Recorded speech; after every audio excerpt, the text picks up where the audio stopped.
Chapter 89. Compared to the scarcity of mages, there were undoubtedly more Do-Chi warriors in this world. There were also many Do-Chi training methods. Of course, there weren't many advanced Do-Chi training methods. As for the Earth, Void, and Heaven-ranked Do-Chi, they were even rarer. The Golden Lion battle technique was an advanced Do-Chi cultivation method unique to the Robert family. Apart from the direct descendants, wasn't taught to outsiders. The current head of the Robert family only had 3 direct descendants, Bess, Bevan, and Betsy.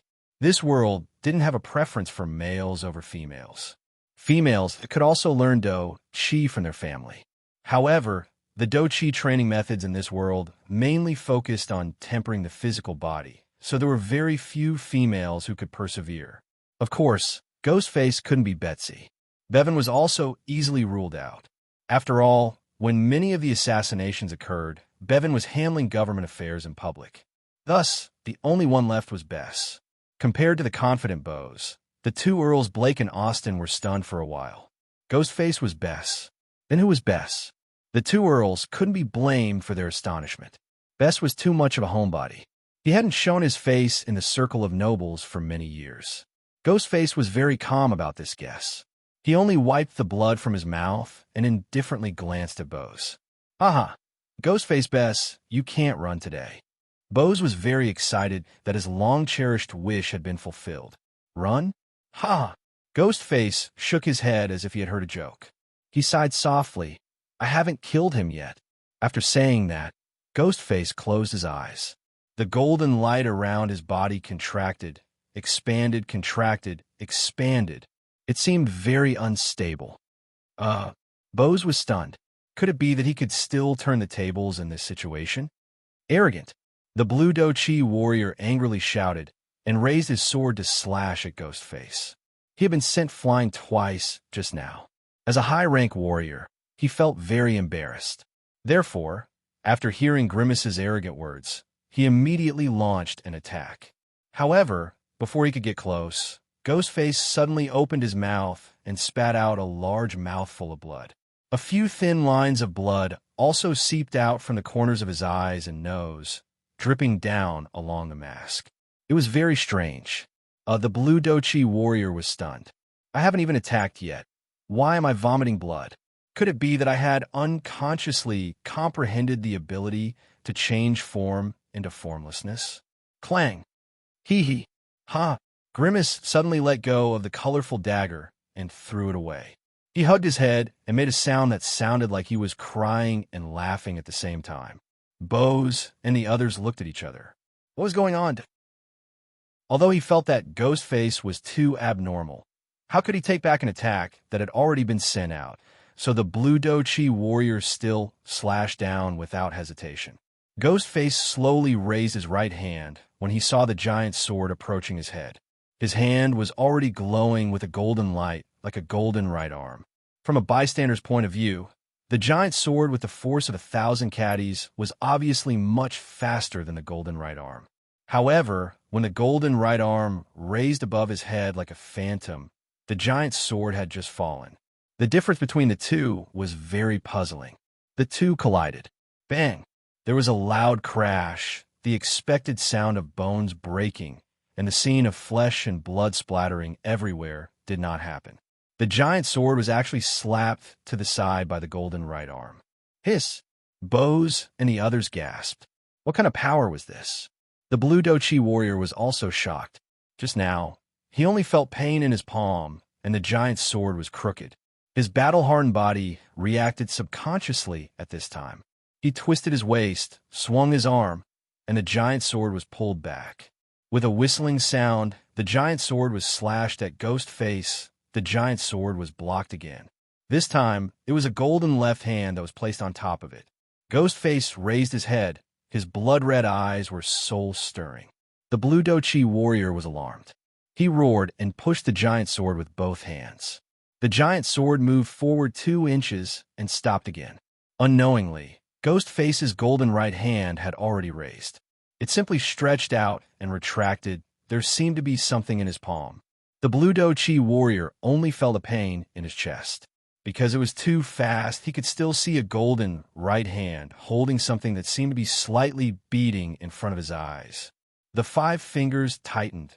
The blue Dochi warrior's last sense of touch was a heat on his face. His last sense of hearing was like a water bag being squeezed, the sound of water flowing. His last vision was that the liquid was red. Bang. The blue Dochi warrior fell on his back. The big hole in his left chest was shocking. Bose opened his mouth wide and stared blankly at the bloody scene in front of him. Just now, from his point of view, he was able to see the whole process of the golden hand stretching out and retracting. Impossible, Bose murmured. Puff. At this time, Ghostface staggered and spat out a big mouthful of blood. Attack. Bose seemed to wake up from a dream and roared. He must have used some method to temporarily increase his strength. This state cannot be maintained for long. Temporarily increase his strength. Is there such a method? The yellow Dochi warrior did not have time to think. He rushed forward with Bose. Learning from the previous mistake, the two did not dare to attack at close range. 2 streaks of sword energy formed across and slashed at Ghostface from 4 to 5 feet away. Whoosh! Ghostface moved behind the two as if he had teleported. Then he staggered again. His upper body suddenly began to trickle with blood. At this time, he was only a few steps away from the magic barrier. As if drunk, Ghostface staggered forward a few steps and reached out his right hand. Bang! The blue barrier seemed to have been hit hard. More than 10 layers of ripples were set off in one breath. The magic formation inside was shining brightly. Damn it, we can't let him attack like this. Go! Bose and the other warrior braced themselves and raised their large swords to strike at close range. Breath of the Ice Dragon. The black-robed mage, who was making hand gestures, suddenly raised his staff and shouted. Suddenly, a dragon-shaped icicle about 1/2 meter in diameter emerged from the top of his head. It roared and bit at Ghostface. Bang! Bose and the other warrior rolled out like gourds. They only stopped when they hit the corner of the wall. Roar! The ferocious ice dragon attacked. Ghostface's hands formed a cross in front of his chest. The ice dragon crashed into it directly. Boom! The sky was filled with icicles. The ice dragon shattered. Poof! Ghostface slammed into the magic barrier and spat out a mouthful of blood. At this moment, Ghostface looked very miserable. His legs were weak, and blood was oozing out of every part of his body. His left shoulder hung limply, and there was an icicle stuck in his lower abdomen. He swayed as if he would fall at any moment, but in reality, he was still standing. Inside, Earl Blake and Earl Austin stared at him as if they had seen a demon. Ghostface looked up and grinned, revealing bloody teeth. He smiled brightly. The 2 Earls took 3 steps back as if they were avoiding a snake or scorpion. Bang! Ghostface slammed his palm on the barrier again. Bang, bang! The formation in the room began to flicker. Finally, some parts of the formation began to crack. Bose looked up and suddenly widened his eyes. Impossible! This is an Earth-rank warrior? Bang! Ghostface slammed down again. The formation lit up as if it was the final radiance of a setting sun. The next moment, with a whoosh, it turned into a blue light that filled the sky. Everyone's mouth was wide open as they stared blankly at this scene. Grimace stepped into the formation and walked toward the 2 Earls. Earl Austin instinctively took a few steps back. Earl Blake's face was ashen. His legs were trembling, but he could not take a step forward. Ghostface dodged a sneak attack of battle energy slash, then waved his hand and knocked Bose back again. He walked in front of Earl Blake and stood still. Earl Blake looked up and stared at Ghostface with a gloomy expression. If I die, There was a scream. Ghostface retracted his fist and grabbed Earl Blake, who was like a bowed shrimp.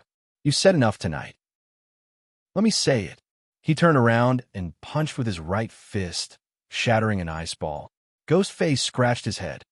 Actually, I have nothing to say. Here, this is your birthday present. Ghostface pulled out the icicle from his abdomen and placed it in Earl Blake's hand. Earl Blake shuddered and wanted to throw it away. However, Ghostface grabbed his hand, raised it, and stabbed it into his heart. Earl Blake screamed again and grabbed Ghostface's hand tightly. You You can't run, bang. His body flew out like a broken sack and hit the wall of the cabin before falling down slowly. I told you to stop talking. Chijian website welcomes readers to read. The latest, fastest, and most popular series are all at Chijian Originals. Chapter 90. The last few sentences in the previous chapter were unnecessary and were not deleted. Raccoon neglected it. I'll delete it now. Apologies. After Count Blake was killed, Ghostface did not stop and walked toward Count Austen. Roar! Earl Austen was a pirate after all, so he was much fiercer. With a roar, he attacked first. His fist glowing with green light smashed towards Ghostface. Ghostface was also direct. His golden fist was tough. Bang! Crack! Earl Austen's arm was broken, and he flew out and crashed into the wall of the cabin. Go! Bose climbed up from the ground and raised his sword to help. At this moment, suddenly, a blood-curdling scream came out from the corner. Everyone looked back and saw the yellow chi warrior looking at the black dagger in his heart in disbelief. The other end of the dagger was in the hands of the indifferent waitress. What was going on? Everyone's mind was in a mess. Not to mention the others. Even the yellow chi warrior himself was stunned. He was sent flying to the door by Ghostface and landed beside the waitress. When he heard Bose's call, he was about to raise his sword. Because the waitress was in front of him, he hurriedly said, "Get out of my way." In the end, he was actually killed by the dagger. Roar! The yellow chi warrior let out a final roar and swung his yellow sword at the waitress. He was unwilling to accept this. He had dominated his life, but in the end, he died in the hands of a woman for no reason. The waitress pulled out her sword and retreated, dodging the huge sword with light steps. She rushed forward and sent the dagger into his mouth. Clang! The huge sword fell. The roar stopped abruptly, and the warrior fell on his back. You are. Bo saw the black dagger, and a familiar feeling spun in his mind. He blurted out, "Hidden sword?" The waitress took a step forward and curled her lips. Correct. Bose opened his mouth wide. Wasn't Hidden Sword a man? Could it be a disguise? Impossible. There was no way a disguise could fool his eyes. Dark Blade and Hidden Sword, the twin assassins. Bose was of course familiar with them. Dark Blade had even died in his hands during the Flame Dragon Union battle. Surprised? Hee. Jian giggled. I am a woman. Ugh. After Bose was stunned, he immediately figured out where the problem was. Every time the Dark Saber and Hidden Sword attacked, the Dark Saber was in the light while the Hidden Sword was in the dark. The Hidden Sword, who was always dressed in black, attacked quickly and ruthlessly. People naturally imagined that she was a man. Bose's heart sank. You're here to help Ghostface? Including Count Austen, it was 3 against 1, but even so, they were not confident. If Hidden Sword, who was an assassin, was added to the equation, Count Austen would definitely be in for a tragedy. Help him. Hee. Jian's face darkened as he covered his mouth and chuckled. If Ghostface didn't kick my brother to the Fire Dragon Union, do you think you could have killed him? Today, both you and Ghostface will die here. Just you. Hearing that Jian was not here to help Ghostface, Bose heaved a sigh of relief. Hearing that she wanted to kill him and Ghostface, he couldn't help but laugh. I admit that you're good at assassination, but you shouldn't have revealed your identity so early. What can you do to me if we fight face to face? Fight face to face? I'm not an idiot like Ghostface. Jian extended her left hand and revealed a purple oval crystal. Annihilation magic crystal, the black-robed magician exclaimed. Annihilation magic crystal was a product of alchemy and magic. Its function was, as the name said, annihilation. Although it was a bit exaggerated, at least it could destroy this level of the cabin. This thing was also a product of alchemy in the last century. Now, it was basically out of production, and the rest was in the hands of the army. Wrong. It's a string of annihilation magic crystals. Jian pulled out 4 connected purple crystals with her right hand and said with a strange expression, "Today, everyone on this ship will die with my brother. Damn, this crazy woman." Bose licked his lips and scolded with a trembling voice. The Hidden Sword had revealed its true identity and was actually here to perish together with him. Now that Jian was standing near the door, Even Ghostface, who was the most outstanding person here, couldn't do anything. Now, go to hell. Jin extended her short sword and attacked the Annihilation Magic Crystal. It's over. Bose and the others closed their eyes and waited for the earth-shattering explosion. Ghostface was very calm at this time. He just stood there with his hands down. Suddenly, hiss, who? A scream of shock and anger was heard. Everyone opened their eyes and saw a man in luxurious clothes suddenly appear in the field. At this time, he was waving his hand and sprinkling dozens of crisscrossing red lines to entangle Jin. This man was naturally Twain. In fact, he had already arrived when Ghostface had killed the blue combat aura warrior. However, he didn't want to show up because this scene had nothing to do with him. Who knew that a crazy woman who wanted to turn this search ship into the Titanic suddenly appeared? He had no choice but to take action. Because it was a sudden sneak attack, Jin was caught off guard and her 2 wrists were scratched. The 5 Annihilation Magic Crystals were scattered in the air. As a result, one of them hung on the luxurious chandelier in the room, and the other 4 flew towards the crystal glass. Damn! In an instant, the icicle, red sword, and green combat chi were released at the same time and hit the glass. Crash! The crystal glass shattered, and the 4 Annihilation Magic Crystals flew out of the window and into the river. The few of them heaved a sigh of relief. The Annihilation Magic Crystal needed a strong impact to explode. If an ordinary person held it in their hand without external help, they might not be able to detonate it. Now that it fell into the river, it was naturally silent. No! Jin screamed in grief and anger and rushed towards the chandelier, intending to detonate the last Annihilation Magic Crystal. Damn! Tang, and stood in front of her without hesitation and blocked with his dagger. Jin's eyes turned red when she saw Tang Yin. Her dagger flashed with black light and covered Tang Yin's body like a storm. It was as if she wanted to stab 1,000 holes in his body to vent her anger. Bose was about to take the Annihilation Magic Crystal away when Ghastly rushed towards Earl Orston without a care. Damn it, these lunatics! Bose roared angrily and had no choice but to attack Ghastly with his dagger. If the Annihilation Magic Crystal wasn't touched, it wouldn't explode. However, if Earl Orston died, it would be gone. The scene fell into chaos.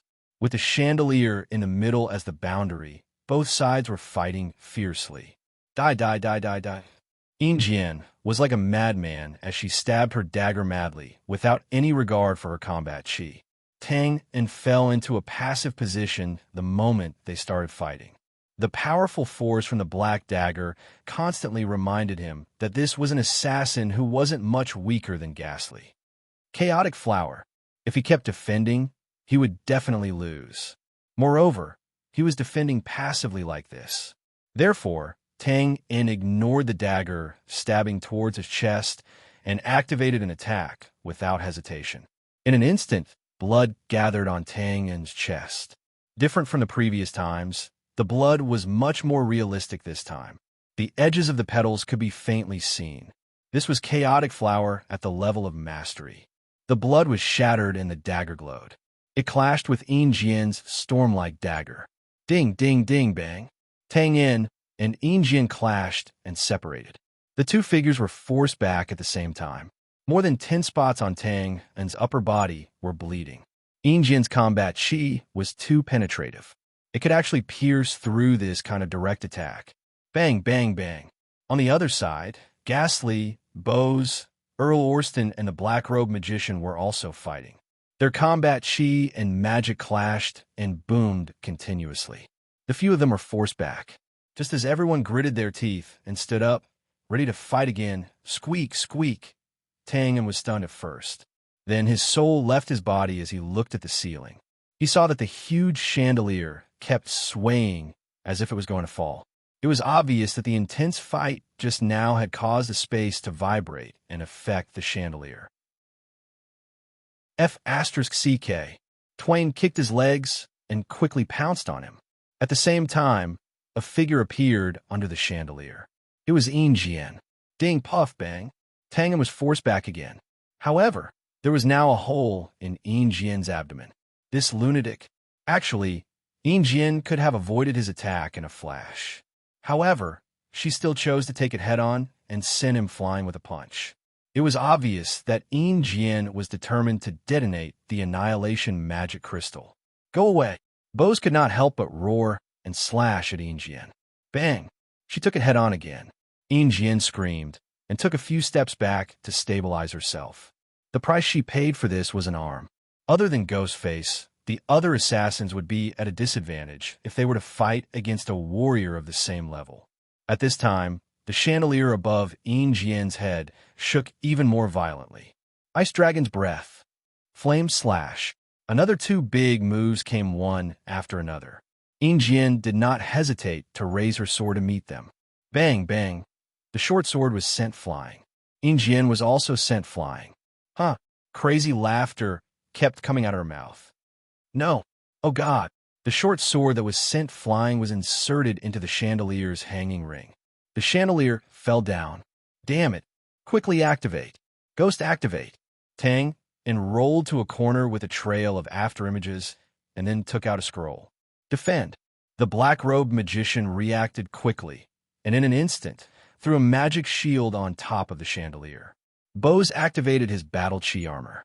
Suddenly, light flowed, and it seemed real. Boom! Bowing to thank the readers Immortor Sai and Superviso for their tips. Your support is the source of Raccoon's writing. Yes, there's also a request for recommendations. One of my peers laughed at me. He said that I have too few recommendations and that it is too embarrassing. I can't take this lying down. Readers, give me some strength and help me slap his face carrot. Chapter 91. Earl Aston's luxurious ship had stopped long ago. On the deck, the guests attending the banquet all looked up at the 5th level of the cabin. Not long ago, there had been constant crashing sounds, loud roars, and screams. Suddenly, boom, there was a huge explosion and the ship shook. Everyone exclaimed.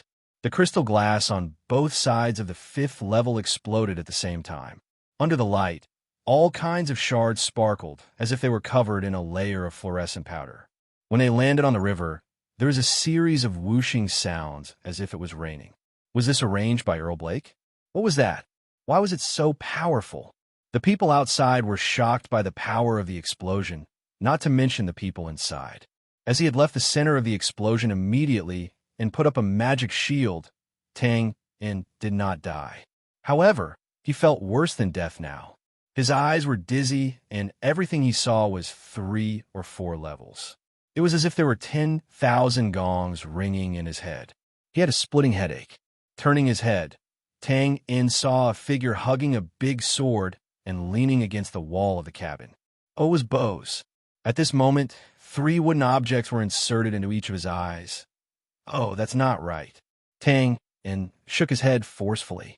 Oh, it was 2 wooden things that were inserted into his eyes. That's strange. Then why are there 2 more eyes? How many eyes does a person have? Turning to the left, the people here were not so lucky. Half of their heads were blown off. Looking at the remnants of their clothes. It must be Earl Aston. In the white field of vision, a colorful figure suddenly stood up. He used all his strength to help a black figure in front of him up. Then he stabbed a colorful thing into the person's chest and pushed it away. The black figure twitched weakly on the ground. Then he staggered forward a few steps and held onto the window, as if he was being blown by the cold wind. Whoosh, the people on the deck who had been paying attention to the situation were suddenly in a mess. Long flowing hair and a strange mask. It was Ghostface. Perhaps the commotion here had startled him, as he slowly shifted his gaze over. The crowd fell silent. An inexplicable sense of fear enveloped everyone's hearts. Then he looked behind him, as if he had said something. Jump, fall, splash, splash. Everyone on the deck stared blankly as Ghostface fell into the water. Was this suicide? Don't run. In the cabin, before Ghastly leaped out of the window, Bose roared and tried to stand up with the support of his greatsword. However, he failed several times, and in the end, he slumped to the ground. Bugnes, how is it? Grimace turned to look. He's not dead. Hearing the heavy footsteps coming from the door, Tang In struggled to stand up and climbed out of the window. Plop! The winter river was so cold that it penetrated his bones. Tang Yin's mind suddenly became clear. On the deck, someone suddenly exclaimed, "There's a ship over there." Everyone raised their heads and saw a white boat appear out of nowhere. "Isn't that the ship's lifeboat? When did you put it down?" D***M. Someone hid the ship down there. Earl Aston's luxurious ship was too big. It was at least a few dozen meters tall from the bottom to the deck. Because the hull was triangular, if there was a ship hidden below, it would not be visible from above. Of course, if the ship sailed out of the range, it would appear in their sight. "Is that Ghostface?" "It's him." "Raise the crossbow. Turn on the illuminating crystal." After a series of messy commands, a strong light shone from the top of the ship, illuminating the river as bright as day. There's another ship over there." Some with sharp eyes saw that on the other side of the luxurious ship, a small boat was sneaking closer. There was someone on the boat searching for something in the river. When the strong light shone on him, the person looked up instinctively. He had a skinny body and a black triangular mask. He looked like a wretched thief. Prick, prick, prick. The large crossbows on both sides of the ship were raised, and the iron arrows were inserted into the grooves. This was a powerful weapon used by the ship to defend itself. It was usually used to deal with large sea monsters. Some ships with special purposes would also use it to rob others. Fire. With a command, whoosh, whoosh, whoosh, arrows as thick as a man's arm were fired at the two small boats. Ghostface sat at the bow of the ship. His golden arm slapped the river's surface occasionally, swinging the ship left and right to avoid the attacks. The small boat on the other side was in a much worse state. The person screamed a few times and picked up a paddle to paddle back and forth. "Arthur! Oh, Arthur! I'm here to save you as promised. You're the one who disappeared. Don't blame me. Sigh. The sooner you die, the sooner you meet the God of Light." While the person was mumbling, suddenly, bang, a hand came out of the water and grabbed the side of the ship. F***CK. The person on the ship instinctively raised the paddle to slap it. F***CK, it's me.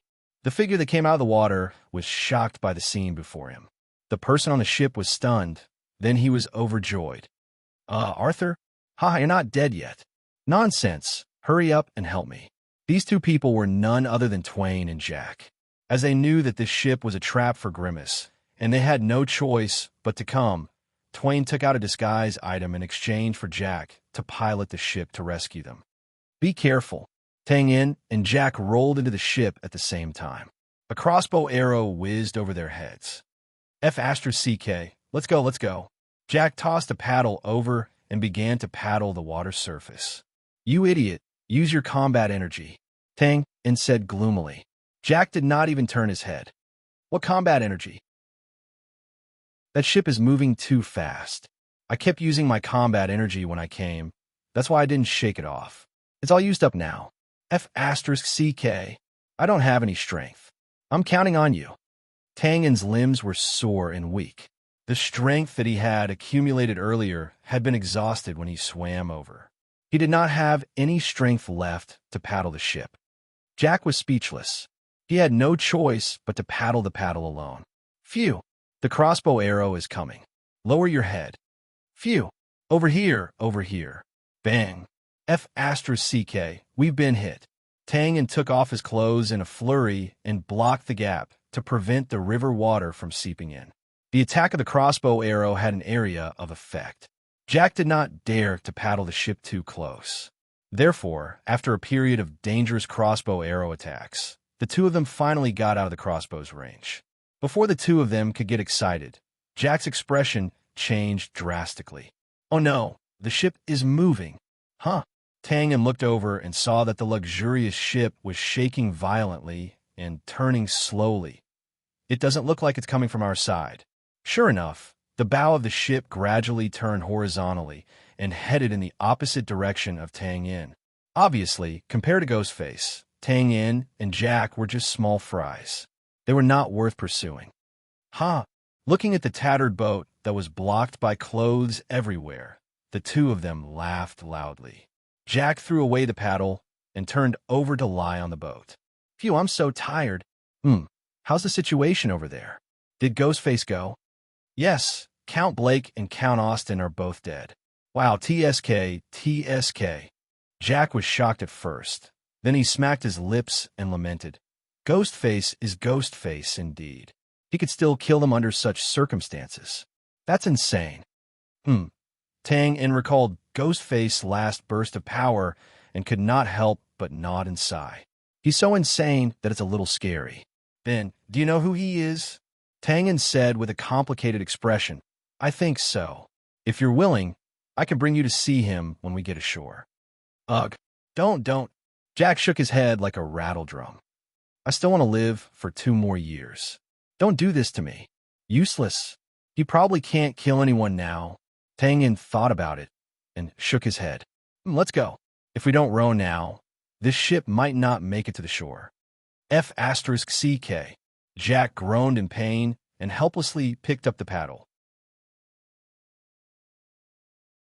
Chapter 92. The dilapidated boat did not fall apart halfway. With the help of the recovered Tang Un's blood and chi, it successfully reached the shore. Jack saw that Tang Un was in a sorry state, so he naturally did not say anything more. Thus, he cupped his hands and left hurriedly after saying something along the lines of "see you again." After sending Jack off, Tang In quivered and shivered. The winter night wind was no joke.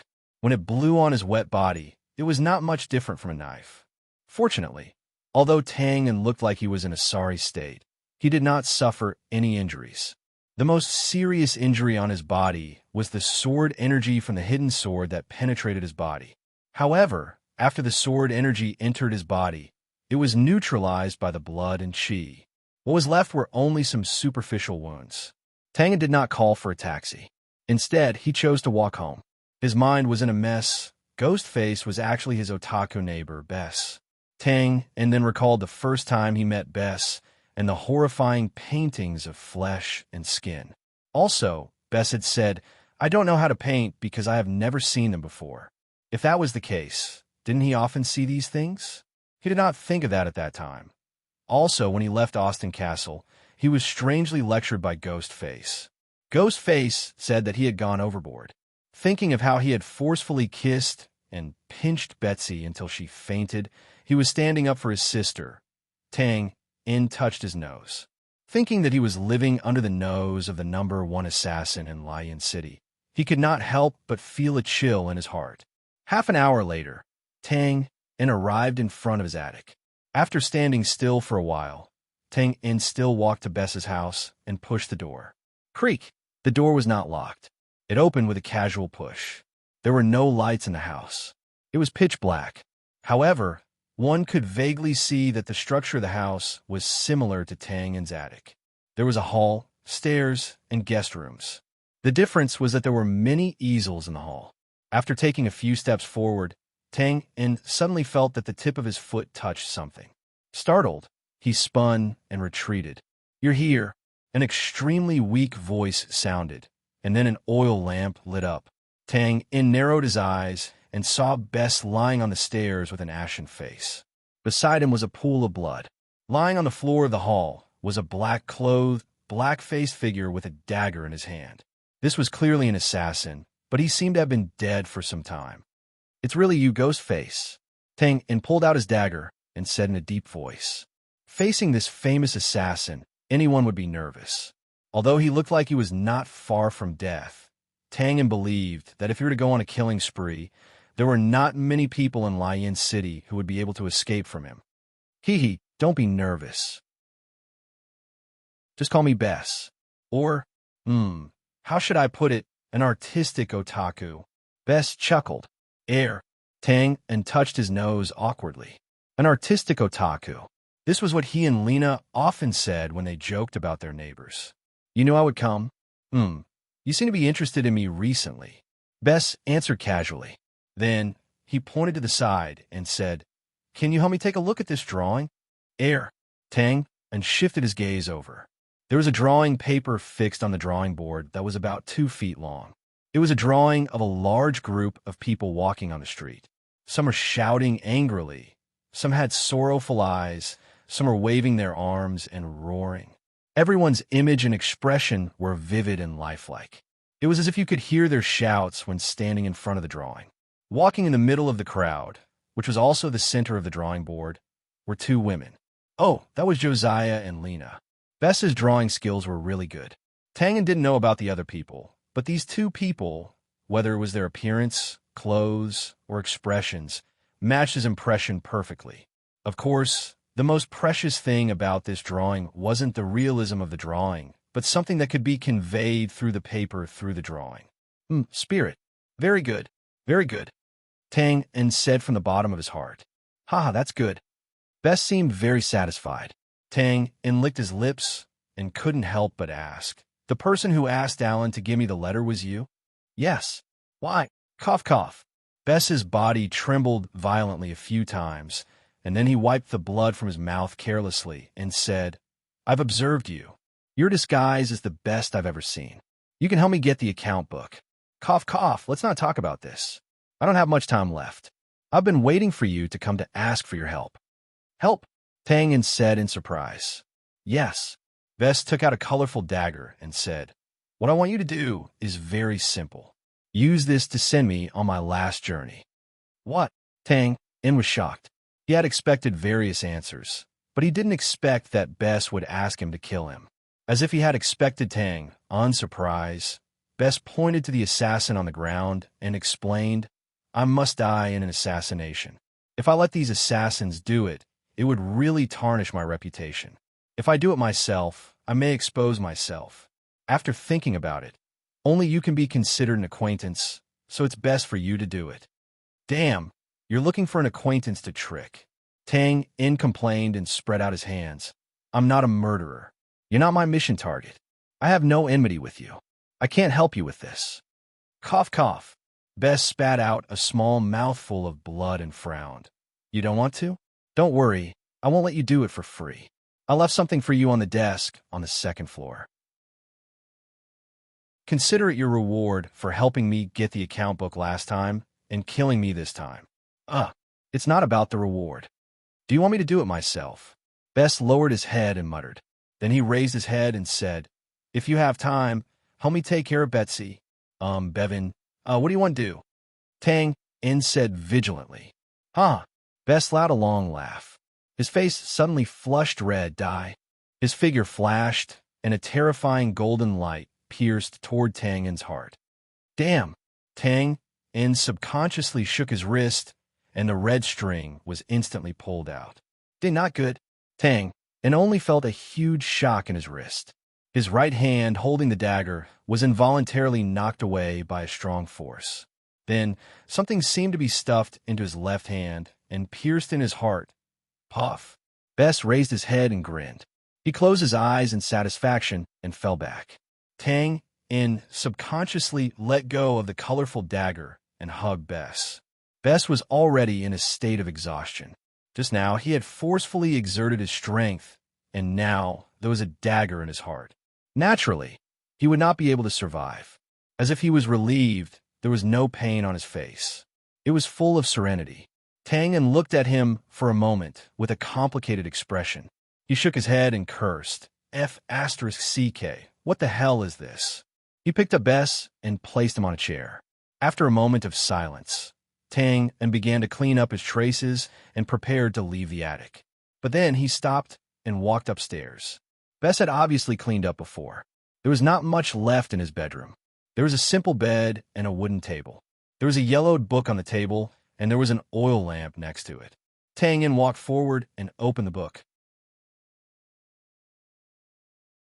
Chapter 93. Why am I the Count's eldest son? I only like painting and have no interest in running the family. Those aristocrats' schemes and social skills make me want to vomit. Why can't I let my younger brother receive this education?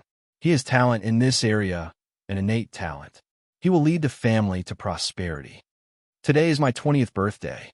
I had a quarrel with my father, and he tore up all my sketches. Those are my painstaking efforts for several years. I have decided to move out of Robert Castle. Today is the first day I moved out. Father wants to cut off all ties with me. Whatever, This way I can focus on painting, and my younger brother can also receive the education of the family successor and display his talent. Gorgeous palace painting style, exaggerated abstract painting style, rigid classical painting style. The paintings of these masters are always memorable. But there's one thing that's strange. Why are the paintings of the god of light of their religion different? Maybe it's because no one has seen God before, so it's like this. But if they have never seen it, wouldn't the paintings be fake? I don't like this. I want to paint something that exists in reality. I will not participate in painting salons in the future. They laughed at my paintings. Is there no need to paint something that exists in reality? What a joke. Oh, I heard that I have a new sister called Betsy. It is a pity that I can't see her immediately. What a pity. It is really fascinating and puzzling. How could just a few eyes, a nose, and lips form a completely different person? Not only the appearance, but also the temperament. If a person's appearance is like this, then what is the person's inside? Today I use a knife to cut open my arm. There are some thin blood vessels and some small lumps. I want to draw them, but it hurts so much that I can barely hold the brush. It seems that I should cut open my thigh. Recently my body seems to be getting weaker and weaker. Is it because I have lost too much blood? This won't do. It seems that I need to think of another way. I killed someone. I found a target in the thieves' union. The reward is 1 gold coin. The target seems to be a violent man who often beats his wife and children. However, he is only an ordinary person and is not a match for a beginner warrior like me. What's worse is that I'm not a professional assassin. I woke up a little girl who was sleeping soundly. Instead of screaming, she thanked me. I dragged this man home. I'm very happy. I found a lot of materials. I've recorded a lot of things with my brush. However, the speed at which the corpse decayed far exceeded my expectations. When I left the house, the old woman next door told me that there was a stench in the surroundings. It seems that I have to get rid of this corpse as soon as possible. What a pity. I killed another person today, but I'm also injured. That gang leader actually had Do Chi. Luckily, he was just an apprentice warrior. It turned out that the inside of a person's body was almost the same. What a disappointment. However, I found something that interested me. When I circulated my Do Chi, the Do Chi didn't come from my blood vessels. But when I cut open the layer of muscle where the Do Chi flowed through, there was no passageway. What's going on? I caught a living target. He was also an apprentice warrior. I stuffed his mouth and cut open his arm to force him to release his Do Chi. Sure enough, the Do Chi didn't go through his blood vessels. Then I cut open his leg. Well, I accidentally cut the thick blood vessel and he died. I don't know how many people I've killed. I'm now convinced that there's a passageway in the human body that can't be seen by the eyes. I've decided to find it and draw it. I succeeded. I successfully drew a passageway in the forearm. If the Do Chi flows through this passageway, the power of the Do Chi will be strengthened. Oh, that's secondary. Today is my 30th birthday. I saw Betsy and Bevan. Betsy is like a little princess, very beautiful. Bevan has grown up and doesn't stick to me like before. Maybe it's because we haven't seen each other for a long time, but he's really great. I heard a lot of people praising him. Recently, my painting hasn't been going well. The passageway in the chest is quite complicated. No one can persist until I cut it open and still release Do Chi. Recently, it seems that someone has noticed me as an assassin. I can't kill people at will anymore. It seems that I can only try to control my Do Chi first. I've drawn another passageway, but it's not very accurate. What I can be sure of is that this passageway is connected. My Do Chi can already circulate in it, but it seems that I can't circulate too much because it's very swollen and sore. My painting of the passageway is still not going well, but I found that my strength has suddenly increased rapidly. I'm already an intermediate warrior. Is it because of the circulation passageway? Oh, I don't care. This is boring. Or is painting fascinating? Well, I suddenly thought a question. If Do Chi circulates through a passageway, then what about magicians? Is it the same? Or do they circulate through another passageway? I sneak attacked an apprentice magician. He didn't resist at all, but I didn't dare to capture him alive. Magicians always have some strange methods. My painting hasn't been completed yet, so I can't be captured. Well, I don't understand magic, so I didn't find anything valuable. But the structure inside his head is not the same as a warrior's. There's an extra, small, crystal-like thing inside his head. My younger brother has entered the political arena. He is very outstanding and quickly became a rising star in the political arena. He will be the most suitable successor of the Robert family. But he hasn't come to see me for a long time. It seems that he's really too busy. Well, something else happened today.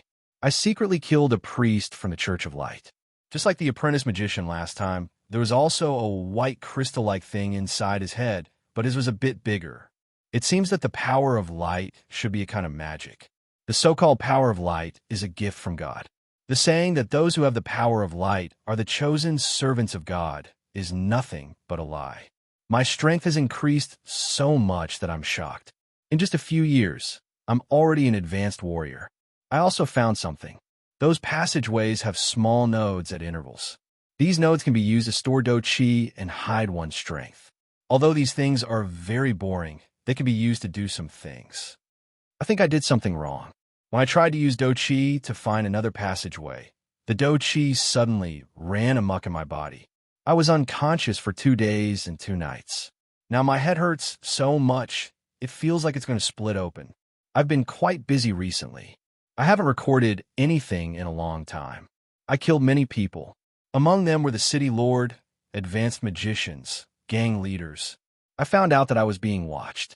It was the chief of the guards, Bose. But he probably didn't see through my hidden strength, so he didn't make a move. Well, my head hurts even more, especially when I'm using do chi. But I can't stop killing for now.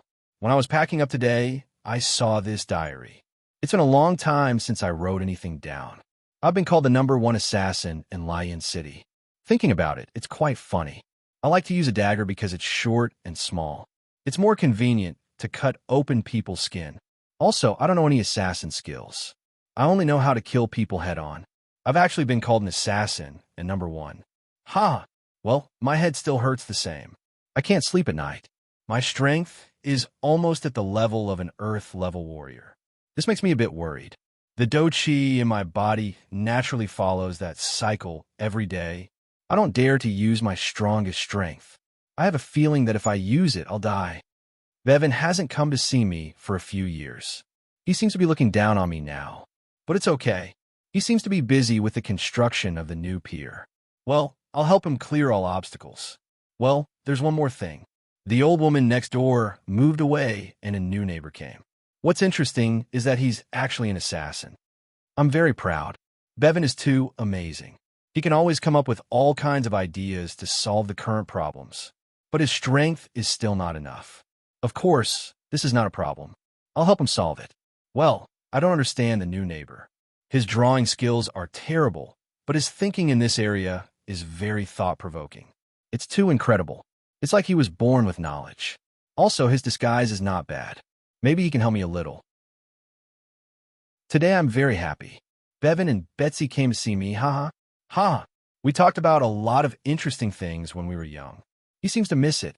I know his recent situation is not very good, but I'm ready to help him clear everything. Although it's a bit difficult, I must do it. Bevan wants to kill me. Bevan wants to kill me. Bevan wants to kill me. Today is my 40th birthday. Probably no one remembers. Bevan, Big Brother will help you one last time. Huff. Seeing this, Tang In closed the book and let out a long breath. He was speechless. At this time, he found a few pieces of paper under the book. He picked up the first one. Tang? Arthur? I think Tang is your real name. Seeing this piece of paper, I'm probably dead.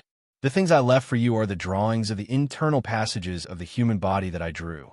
Although I find it boring to use these things to cultivate do chi, I really don't have anything else to thank him for. Oh, that's right. You'd better pay attention to the oil lamp. I've set it up. If you don't come at a certain time, it will set the whole table on fire. Lastly, if possible, please take care of Betsy for me. And Bevan. Bess, bowing to thank the book friends, I am plowing the fields 1, and Shinkwin Stationing Mang for their tips. Chapter 94. The bottom of the oil lamp was covered with tung oil, and a cotton thread was straight to the bottom. If the oil in the lamp was used up, it would naturally burn to the bottom. There were no flammable things next to the table, so the only thing that burned was the table. Tangin moved the oil lamp away and picked up the few pieces of paper behind it. Bess's drawing skills were needless to say. 2 arms and an upper body were lifelike, and there was a red line with a small dot drawn on each of them. This should be the Do Chi channel that Bess mentioned. Tangin naturally understood that the channels and nodes that Bess spoke of should be the meridians and acupuncture points in traditional Chinese medicine. In the modern world, things that the West couldn't diagnose with various modern methods, Bess actually found out 3 channels by relying on Do Chi. It was shocking. As for the Do Chi that he mentioned later and the headache, it should be a Chi deviation. Looking at the thin paper, Tang's expression became more complicated. The value of these few pieces of paper was needless to say. It was simply immeasurable. It was not an exaggeration to say that if Tang chose to make it public, it could definitely change the direction of the foreign world. If he chose to sell it, Tang wouldn't be able to live to the next day. Then, should he keep it for his own use? Tang held the few pieces of paper and shook his head with a wry smile. It's useless even if you give it to me. I can't use it at all. Bess thought that Tang practiced Do Chi, so he gave this boring thing to him. However, Tang used the blood energy of the system, so he didn't need to go through these channels at all. The only way to improve his strength was to kill people. Then, should he practice Do Chi instead? Don't be ridiculous. Tang had long passed the age of practicing Do Chi. Therefore, this invaluable thing became useless in Tang's hands. It was a huge tragedy. After thinking for a while, Tang glanced at the few pieces of paper carefully, entered it into the system, and lit it with the light of the oil lamp. This thing was too dangerous. It would be a disaster if he kept it with him. It was even more impossible to take it out and make it public. Tang was not that noble. After thinking about it, he could only burn it. The paper quickly ignited, bent, and finally turned into ashes. Rubbing his hands, Tang felt like he was about to destroy an era. Next was Bess's diary. Regarding this, Tang was a little troubled. Logically speaking, this should also be burned, but there was an indescribable emotion that prevented him from doing so. After a moment, Tang let out a long sigh. He tore off the paper about the research on the Do Chi channel in the diary and burned it. Then he put in his arms. After going down to the 2nd floor, Tang silently stood in front of Bess's corpse for a moment. This was really a hateful, pitiful, respectable, and lamentable person. He slaughtered all living beings, yet he created an era. He protected his family with all his might, yet he was heartlessly hurt. Tang withdrew from the hall and gently closed the door. Turning back to his dark attic, Tang could not help but frown. If Lena was at home, as long as Tang had not returned, there would always be a light on. Why did the parade take so long? Just as he was about to take out the key to open the door, suddenly, clop clop, Tang turned his head in surprise. It was almost 10 o'clock. Where did the sound of horse hooves come from? In an instant, a total of more than a dozen horses turned the corner and rushed over. The first one was a woman wearing a red dress. She was surrounded by more than a dozen cavalry in black armor. Betsy? Tang's eyes suddenly twitched. He had an ominous premonition. When Betsy saw Tang standing at the door, she pulled the reins and slowly came over. You live here? I'm just passing by. Tang looked at Betsy, who had an evil look on her face. Is that so? Betsy stared into Tang's eyes for a few seconds. She turned her head and said, Beat him. Tang was suddenly petrified. Were all the rich second generations in a different world so arrogant? A cavalry nimbly dismounted from his horse. He pulled out a club that seemed to have been prepared beforehand and swung it over. F***CK. Tang turned sideways and grabbed the cavalry's wrist. With a pull and a pull, the cavalry immediately flew out. Damn it, it's really you. Tang. Betsy's pretty face sank. She waved her hand and sent all the cavalry forward. Kill him for me. You're courting death. Tang narrowed his long and narrow eyes. He rushed out and ran outside. Chase, don't let him escape. More than a dozen cavalry chased after Tang Yin. They ran through the streets and alleys and quickly came to a few streets away. When these cavalry came to a deserted path, they had already completely lost sight of Tang Yin's figure. Be careful, this person is not simple. A cavalry drew his sword and reminded his companion. Hiss! Bang! The sound of armor falling to the ground was heard. The cavalry was shocked. He turned around and saw that his companion who was walking at the back had already fallen to the ground. Tang Yin, who was at the side, kept twirling the dagger in his hand. Good eyesight. Damn it, it's an assassin. The cavalry roared. He waved his sword and rushed forward. Everyone attacked together. Tang Yin chuckled. His figure quickly retreated and disappeared into the night. The cavalry leader's heart sank. Don't panic. Form a circle and gather together. Just as he finished speaking, bang! A black shadow came from the side. The blood-red dagger pierced through the cavalry's chest like a piece of tofu. The cavalry next to him widened his eyes and slashed with his sword. Tang Yin turned sideways and threw out a crystal bottle. The cavalry couldn't dodge in time. His sword directly hit the crystal bottle. Puff! A large cloud of black smoke suddenly enveloped the whole place. The light of the crystal in the distance disappeared from the cavalry's eyes. I can't see. Be careful. Bang, bang, bang. Chaotic shouts and the sound of bodies falling to the ground were incessant. A faint blood-red thread kept appearing in the black smoke. It seemed to be entangling something, but also seemed to be harvesting something. Betsy, who had rushed over, opened her mouth wide and stared blankly at all this. After a while, the black smoke that had not dissipated returned to normal. Betsy pulled the reins of her horse. She hesitated and didn't dare to go forward. She was about to shout. Suddenly, "Are you looking for me?" Betsy suddenly turned her head. She saw Tang Yin standing quietly behind her horse. She immediately waved her hand. Swish! Tang Yin frowned and took the horsewhip. Come down. Ouch! Bang! The cry of surprise turned into a cry of pain.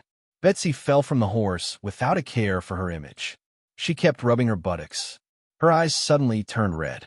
Tang Yin slowly stepped forward, grabbed Betsy's collar, and threw her on the horse's back. It seems that we need to talk. Let go of me, you big pervert. Let go of me. Are you sure? Betsy screamed and quickly hugged Tang Yin's arm to prevent herself from falling off the horse again. Not long after, in the attic hall, Tang Yin threw Betsy on the chair. Why do you want to kill me? Betsy, who bumped into the chair, jumped up like a rabbit that had been shot by an arrow. She subconsciously rubbed her buttocks and then said angrily, Who told you to kiss me forcefully? Tang Yin opened his mouth wide. It turned out that Betsy went to find Josiah the day before yesterday, when she saw the light-colored fluffy dress in Tang Yin's backyard. Who would have thought that after some indirect questioning, she learned that the dress was stolen by a pervert with an aquiline nose at the banquet? Betsy immediately remembered that the person who kissed her in the back garden of Austin Castle was also a man with an aquiline nose. So, she immediately suspected Tang Yin. She came to the attic once this afternoon. But at that time, Tang Yin had already set off for the ship. Betsy went back empty-handed. The more she thought about it, the angrier she became. Finally, she could not help but sneak out with a dozen cavalry to find trouble with Tang Yin. I'm warning you, don't mess around. I'm a noble. You'd better turn yourself in after killing my guard. Betsy gathered her courage and said sternly. The corner of Tang Yin's mouth twitched. He spun the dagger and took a step forward. Are you reminding me to silence you? Silence you. Betsy's face suddenly turned pale. She took 2 steps back and waved her hands. She said in a trembling voice, No, I'm warning. I'm telling you, my big brother is next to me. Don't come over, Twain suddenly stopped in his tracks, and his expression kept changing. If you have time, help me take care of Betsy. Bevan. Phew. Tang Yin shook his head and let out a long breath. He raised the dagger. Bess, I'm sorry. That thing of yours is useless to me. I've never received your favor, So naturally, I can't help you take care of her. Betsy saw that Tang Un's expression gradually became indifferent. She was about to shout for help. Suddenly, thump, thump, thump, Mr. Arthur, thump, thump, thump, Mr. Arthur, something happened to Sister Lena. Chapter 95. Nanjing District, a treatment center by the docks. Tang In saw the unconscious Lena. At this time, her head, legs, and abdomen were wrapped in thick bandages. Her palm-sized face was pale and full of pain. After a moment of silence, Tang In took a deep breath and walked out of the ward. Outside the ward, an anxious and angry Alan kept pacing back and forth. Tang In calmly said, "What did the doctor say?" The doctor said that Sister Lena's abdomen is just an external injury, so it shouldn't be a big problem. But her legs are seriously fractured, and he's not sure if it will affect her walking in the future. The most serious is her head. He said that Sister Lena's head was seriously injured, and now we'll see if she can wake up. Alan couldn't help but lower his head. Is there any other way? The doctor said that only a senior priest from the Church of Light can guarantee a cure. But the senior priest won't come. We're just civilians, and we don't have enough money. But I've already contacted a chamber of commerce. I'll sell them the washing machine later. Tang In patted Alan's shoulder. Since it's a money problem, then it's not a problem. I'll solve it. Now, tell me what's going on. I'm not too sure. I came back from the suburbs tonight and saw Sister Lena and the others shouting near the docks. Then suddenly, a group of masked men with knives and sticks ran out. They rushed into the crowd and started beating them up. Sister Lena was knocked to the ground by them. I sent Sister Lena to the treatment center and want to find you. Mask, Tang In frowned. So you don't know who they are? I know. Aunt Susan, limping with bandages, walked out of the ward angrily. This damn guy, I'll still recognize him even if he's turned into ashes. One of them is a gangster from the male tiger gang. It's bad enough that he didn't pay for sex, but he's a male tiger. He looks quite strong, and it's over in a few seconds. Looking at Aunt Susan's exaggerated foundation and her bucket-like figure, even though Tang In was now filled with killing intent, he was still shocked by this sentence. After calming himself down, Tang In continued to ask, "Male tiger gang? Do you know where I can find that hoodlum?" Alan continued, "I know the place, but it's useless even if we look for them. It's good that you found it. Alan, come with me. I'll go with you guys too. How dare he hit Lena? I'll pull out his 1-inch nail." Tang In rubbed his forehead. "Aunt Susan, you stay here and take care of Lena. Leave this to us." Aunt Susan said reluctantly, "Okay, taking care of Lena is more important." Late at night, in a small pub by the street, the noisy environment, the splashing of alcohol, the exposed waitresses, all kinds of people were here to dissipate their excess energy through alcohol. Bang! The half-closed wooden door was pushed open, and a middle-aged man with a calm expression came in.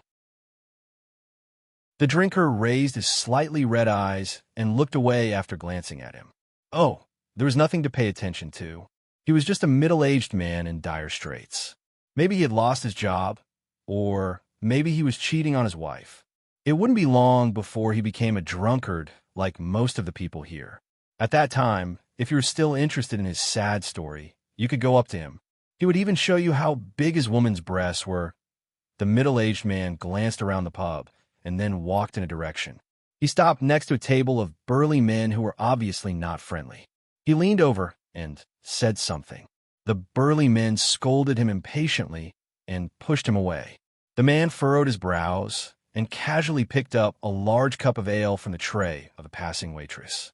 "Sir, this is—" Before the waitress finished speaking, the man had already stepped forward and smashed the big glass at the back of a burly man's head. Bang! The burly man who was hit fell to the ground without a sound. "This is another table's." The pub suddenly became silent. The man acted as if nothing had happened. He calmly said to the stunned burly man, "I asked, are you called Jackal?" The pub was in an uproar. There was a show to watch. Suddenly, whistles sounded one after another. "Damn it, you're looking for death. You're tired of living. You dare to provoke me." The burly man who came back to his senses was furious. Too arrogant. We're hoodlums, and we didn't provoke others. Now, others are coming to our door. The closest burly man immediately stood up and punched the middle-aged man's head. He stepped to the side, grabbed his arm, turned around. Bang! With a clean shoulder throw, the burly man's majestic body smashed a wooden table. He immediately lay on the ground, twitching. You're looking for trouble. Everyone, bring your weapons. Of course, they had to bring weapons with them. The remaining 3 burly men pulled out short blades from their backs and waved them over. The middle-aged man shook his head and stepped forward empty-handed. He caught the blade and kicked out with his right leg. Crack, crack. 2 crisp sounds were heard. Ah! The burly man screamed and knelt on the ground. Suddenly, there was another earth-shattering wail. He let go and retreated. As if he had calculated, the middle-aged man avoided the blade in his chest. He straightened his hand and slashed the right shoulder of the burly man holding the blade. Crack! Half of the burly man's shoulder collapsed. He screamed and fell to the ground. The last burly man saw that the situation was not good. He withdrew his blade and ran to the door. Shoo! The people in the pub were just enjoying the sound of bones breaking. They wanted another one. Who would have thought that this guy would run away? Suddenly, there was a hissing sound. At this time, a table flew into the air. Bang! It hit the burly man's back. The latter immediately fell to the ground like a dog. The middle-aged man rushed over and bent over to grab the burly man's collar. Whoosh! A white light suddenly shot out from the ground. Before the crowd could exclaim, the middle-aged man's hand was like the wind. He expressionlessly grabbed the burly man's wrist. Are you Jackal? No, crack. The burly man's wrist fell limply. Phew! In the tavern, the cries of surprise turned into moans of satisfaction. Are you Jackal? Yes, yes. The burly man responded in pain. Very good. The middle-aged man nodded with satisfaction. It seems that not only do you have a unique taste in women, but you also have a unique way of answering questions. You like to lie down. The middle-aged man picked up the burly man's collar and walked to the door. Let's go. I still need you to answer some questions. Buzz. A silver coin flew to the bar. Obviously, this was compensation for the damaged table and chair. Bang! The wooden door closed again. Outside the pub, Alan looked at the middle-aged man with a complicated expression. Mr. Arthur, yes, I caught the jackal. Tangen did not pay much attention to Alan's expression. Let's find a more secluded place so that we don't scare the children. I know. I'll take you there. The morals of a hoodlum were all discussed at the table. In this situation, the jackal naturally would not refuse Tangen's questions. Especially in a situation where he had lost a hand. Soon, Tangen wiped his dagger and walked out of an abandoned bungalow. After telling Alan an address, the carriage moved again and drove to the next destination. Bowing to thank book friends JHD 121, The Simple Alchemy Book, Bewitching Beauty, and Dr. P for their tips and support. My apologies, dear book friends. This chapter was published so late. Yep, something happened.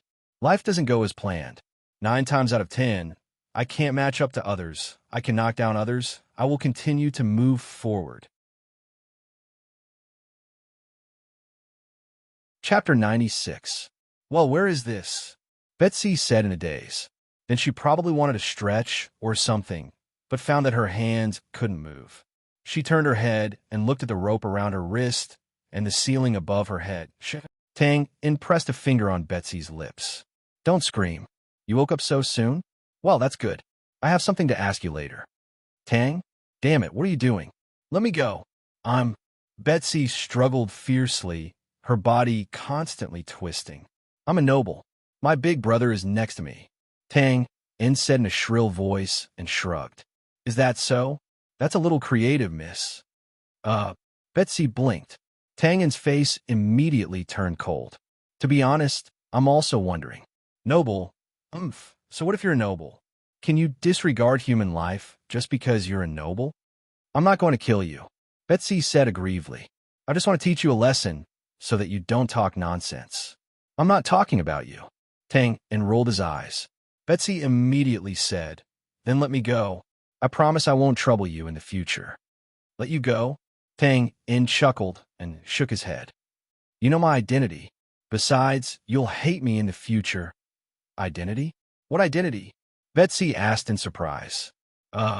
Tang was speechless. Then he simply stopped talking and picked up a basin from the ground. What are you doing? Betsy looked at Tang and in horror as he grabbed a handful of mud-like things in his hand. Don't come over. Help. Woo. Tang In patted a soft object on Becky's face and then carefully rubbed it on to make sure it was evenly proportioned. What is this? It stinks. Take it away. Betsy began to struggle again. Well, this is called a facial mask. As for its function, Tang In gently stroked Betsy's face with his hand. It can induce bad things such as acne, blisters, and then the skin will fester and become ugly. Well, if you scream again, I'll put it in your mouth. No. Betsy immediately stopped screaming. She pursed her lips and tears began to flow down her face. Oh, my lady, don't cry. Tang In hurriedly wiped away Betsy's tears. This was the mold for the face rubbing. It was still soft and would be washed away by tears. Woo-woo. Tears continued to flow down her cheeks like pearls from a broken necklace. Okay, I'm scared of you. I'm just kidding. It won't become like that. If you cry again, I'll add pepper. It'll be hard to say what will happen, Tang In threatened. Don't lie to me. Betsy desperately blinked her eyes and stopped her tears. Phew! Tang In breathed a sigh of relief. Damn, she's so hard to please. From now on, you're not allowed to talk, laugh, or cry. In short, don't move your face. Otherwise, I'll knock you out. Betsy was obviously frightened. Her body tensed up as if she was lying on a chopping board. Tang In was secretly amused. He walked to the side and began to prepare for the next step. A few minutes later, Betsy's slender waist suddenly began to twist slightly. What's wrong with you? I need to go to the toilet. Hold it in, Tang indecisively said. After about half an hour, Tang In approached the table again and carefully looked at Betsy's face. Then, he reached out and slowly removed the mold that had hardened. Betsy curiously looked at the gray mold. What is this? It's so ugly. Tang In took out a paintbrush and began to draw carefully on Betsy's face. What are you doing? Betsy asked in puzzlement. I'm drawing your face. Why are you so white? It's so hard to draw. Tang In gloomily mixed the paint again. I'm a natural beauty. It can't be done. Betsy heard Tang In praise her white skin and immediately smiled. Tang In was speechless. Miss, you're a captive. Tang In scraped some from a basin and flicked it on Betsy's face. What are you doing? Betsy was angry. Tang In looked at it carefully. Well, it's much easier to draw now. Soon look. Tang In picked up the mold and said, Does it look like it? It's so ugly. Betsy looked at it and commented. It was natural that it didn't look good. After all, it was made in a hurry. Tang In just wanted it to look similar. Tang In said indifferently. The key is that your foundation is poor. No matter how much makeup you put on, it can't be done well. Well, but with the weather now, it can be used. Bah, I look much better than this. What do you want? Tang In didn't answer Betsy's words. He put the mold aside and began to look up and down at Betsy's body. Betsy wanted to curl up her body, but now that she was tied up, she naturally couldn't do it. Cough, cough. Business is more important. Business is more important. Tang In quickly stopped the thoughts in his heart. Rubbing his hands, Tang In put his hands on Betsy's shoulders and then began to slide them down, sticking the long skirt to her body. Betsy's face suddenly turned red. You, Tang In ignored her. His hands slowly slid from under her armpits to the side of her chest. Stopped for a moment, then slowly slid down to her slender waist and then moved down to her thighs. It had to be said that a young girl in her prime was really attractive. Although it was separated by clothes, Tang In could still feel the smoothness of the skin inside. Pervert, woo-woo. Betsy's eyes were red, and she scolded angrily. Because of his upbringing, he could only say these few sentences over and over again. Phew. Tang In wiped the sweat on his forehead. Damn, This round is more tiring than killing people. Shut up, Tang, and muttered and began to reach out to untie the rope on Betsy's hands. Perv, are you going to let me go? Betsy said in surprise. This big pervert, if I don't get beaten to death when I go out, you even touch me, no hurry, Tang and untied the rope on the other side and said, I still want to borrow a few things from you. Borrow things? Okay, you can take whatever you want, as long as you let me go. That's good. Raise your hand. Betsy subconsciously raised her hand, only to feel a chill on her body. Tang took off her red skirt and held it in his hand.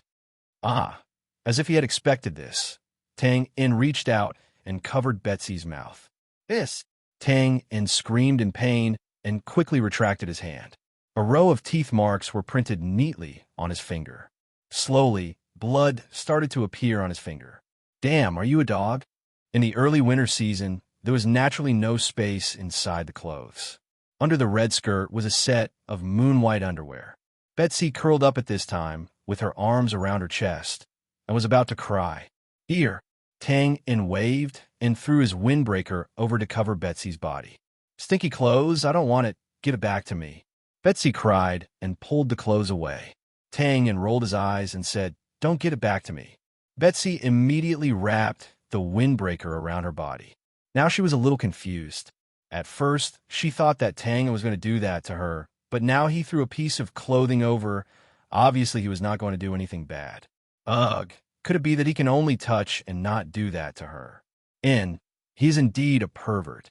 Tang did not know what Betsy was thinking in her little head. If he knew, he would vomit 3 liters of blood and then do her on the spot. Then Tang went to drag Betsy's shoes. Because her legs were tied, although Betsy kept resisting, she still could not avoid the fate of being dragged down. Pervert. Betsy now believed that Tang was a pervert. Tang did not have time to care about her. It was almost dawn now.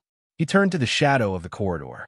Click, click, click. After a while, Tang came out from inside. Ugh. Betsy's eyes widened, and her small cherry mouth was slightly open. At this time, a woman in a red dress appeared in front of her. Her height, figure, and face were similar to her. It was like looking into a mirror. Looking at Betsy's expression, Tang nodded with satisfaction. How is it? Tang? Betsy stammered. God, how is it possible? Tang looked at Betsy again. Why does it look a bit wrong? Oh yes, I still need a prop. With a snap of his fingers, Tang picked up 2 things that looked like apples from the table and stuffed them in front of his chest. Betsy was petrified. Tang frowned at this time and said helplessly, Please, why are they so big? It turned out that when the 2 fruits were stuffed in, they still did not look as tall as Betsy's. Forget it. Just make do with it. Betsy was speechless at this time and just hugged her chest tighter. Tang took out a piece of white paper and a pen and put it on the table. Well, let's do the last work. Come, draw the topographic map of the castle's important buildings. What do you want to do? Even if she was stupid and naive, Betsy knew that Tang was up to no good. Why do you care so much? Hurry up and draw it. Betsy turned her head and said with a determined face, I won't draw it. Are you sure? Looking at Betsy, who did not answer, Tang smacked his lips. Tsk, I don't want to do this. Why do you have to force me? Come, take out your hand. Let's play a game. Forcefully pulling out his hand from Betsy's arms and pressing it on the table, Tang raised the dagger. Thud, thud, thud. Before Betsy could understand, there were 4 small holes between the gaps of her white fingers. Don't cry. Well, let me remind you first, I'm not so accurate every time. If your hand accidentally slips, trust me, my hand often slips. Not long ago, my hand slipped several times. Don't cry. Open your eyes. I'm going to start. I'm really going to start. I'll draw. Woo-woo. I'll draw, Tang. I hate you to death. Tang-un's eyes flashed. Hate me as much as you want. You'll hate me even more in the future. Soon, a messy building appeared on the paper. In fact, Tang only wanted Bevan's bedroom and study. However, in order to prevent being deceived, he patiently waited for Betsy to finish drawing. He constantly asked questions and observed her expression to ensure the accuracy of the drawing. "It's done." Tang put away the paper and hesitated. "I'm sorry, I didn't want it to be like this." Betsy hugged her knees and sobbed slightly, no longer saying anything. Tang shook his head and untied the rope on Betsy's legs. Then, he tied her hands and feet together and placed her on a chair. Next, he picked up a piece of cloth and prepared to seal Betsy's mouth. "Can you tell me, what do you want to do in my house?" Betsy suddenly said faintly. Tang was stunned for a moment, then said, "Enforcing justice on behalf of the heavens." "Oh, that's not the right word." "Well, to be specific, your brother provoked someone he shouldn't have." After saying that, he sealed Betsy's mouth. Bowing to thank readers FK Sinks, Broken Wooden Door, Salted Fish Under the Sun, and Brother Dragon X for their donations and support. Chidian website welcomes readers to read. The latest, fastest, and hottest serial works are all original works at Chidian. Chapter 97. Early in the morning, the sky was slightly bright and there were few people on the streets. Other than a few dock workers on the morning shift, there were only a few paperboys running around selling newspapers. Robert Castle was not fully operational at this time. Only the maids in the kitchen were hurriedly preparing the master's meal. Suddenly, the sound of galloping horse hooves broke the tranquility of the morning sun. The guard at the back door of the castle couldn't help but squint in the direction of the sound. Soon, the guard hurriedly waved his hand, opened the door. The back door slowly opened, and a woman in a red dress rode in on a horse. Is this the young miss? Didn't the count say that we're not allowed to ride horses in the castle?" Another guard rolled his eyes. "If you want to control something, then do it yourself. Can't you see that the young miss' face is dark? If you go up now, aren't you looking for a beating?" Yes, Big Brother is right. I heard that when a young miss slipped out last night, a brother stopped her and was whipped on the spot. Haha, I didn't expect to enter so smoothly." This red-dressed Betsy was naturally Tang and in disguise. When he arrived, he had already set up all kinds of emergency responses. Who would have thought that when the guard saw her, he would immediately open the door as if she was a snake? Tang dismounted from his horse, identified the direction, and began to walk towards Bevan's bedroom. Along the way, the maids on patrol wanted to come forward and salute him, but they were all stopped by him from afar. Those who directly bumped into him also lowered their heads and impatiently waved their hands, as if they were thinking about something annoying. "Hey, young miss." Tangen's heart thumped. He turned his head and saw a little girl dressed as a servant hurriedly running over. "Young miss, why did you come back so late?" "Last night, the count came over and threw a big tantrum." Young miss, why are you pulling me?" Tang responded carelessly. He quickly looked around and pulled the little girl under a row of evergreen camphor trees. Young miss, why did your arm become thicker?" "Ugh." The little girl fainted in Tang's arms. Turning his head to take a look, Tang picked up his skirt and quickly jumped up the tree trunk. He placed the meddlesome little girl on the tree and waved his dagger to cut off a few branches and put them on her body before jumping down. Not long after, they arrived outside Bevan's living building. "Is second brother inside?"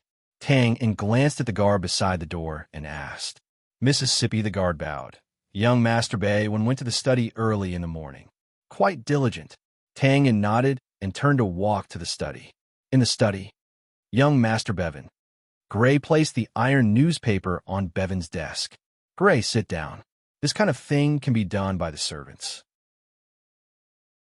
Bevan casually flipped through the newspaper and put it on the table. "This newspaper will probably be lively tomorrow." Yes." Gray's face was also relaxed.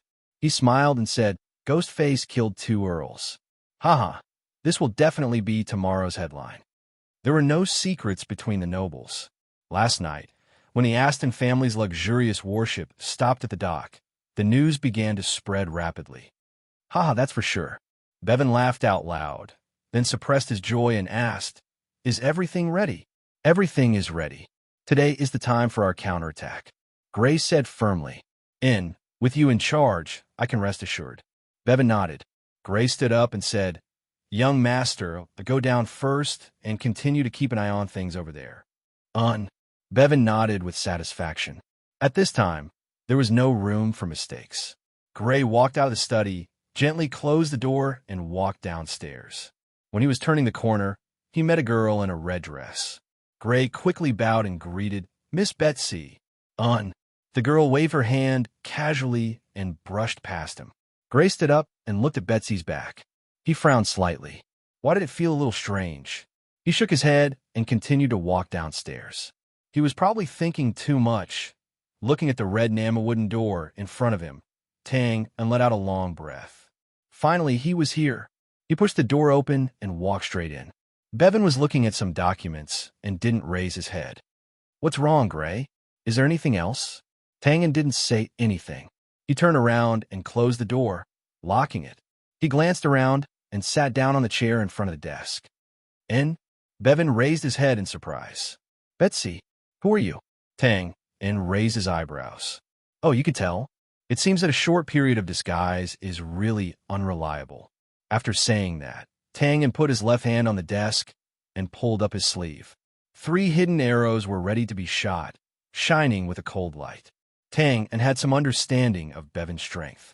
He was obsessed with politics and business. In terms of dochi, he was only a beginner warrior. Such a short-range, hidden arrow couldn't be avoided. Bevan's expression didn't change. He only frowned. How is Betsy? Sibling love.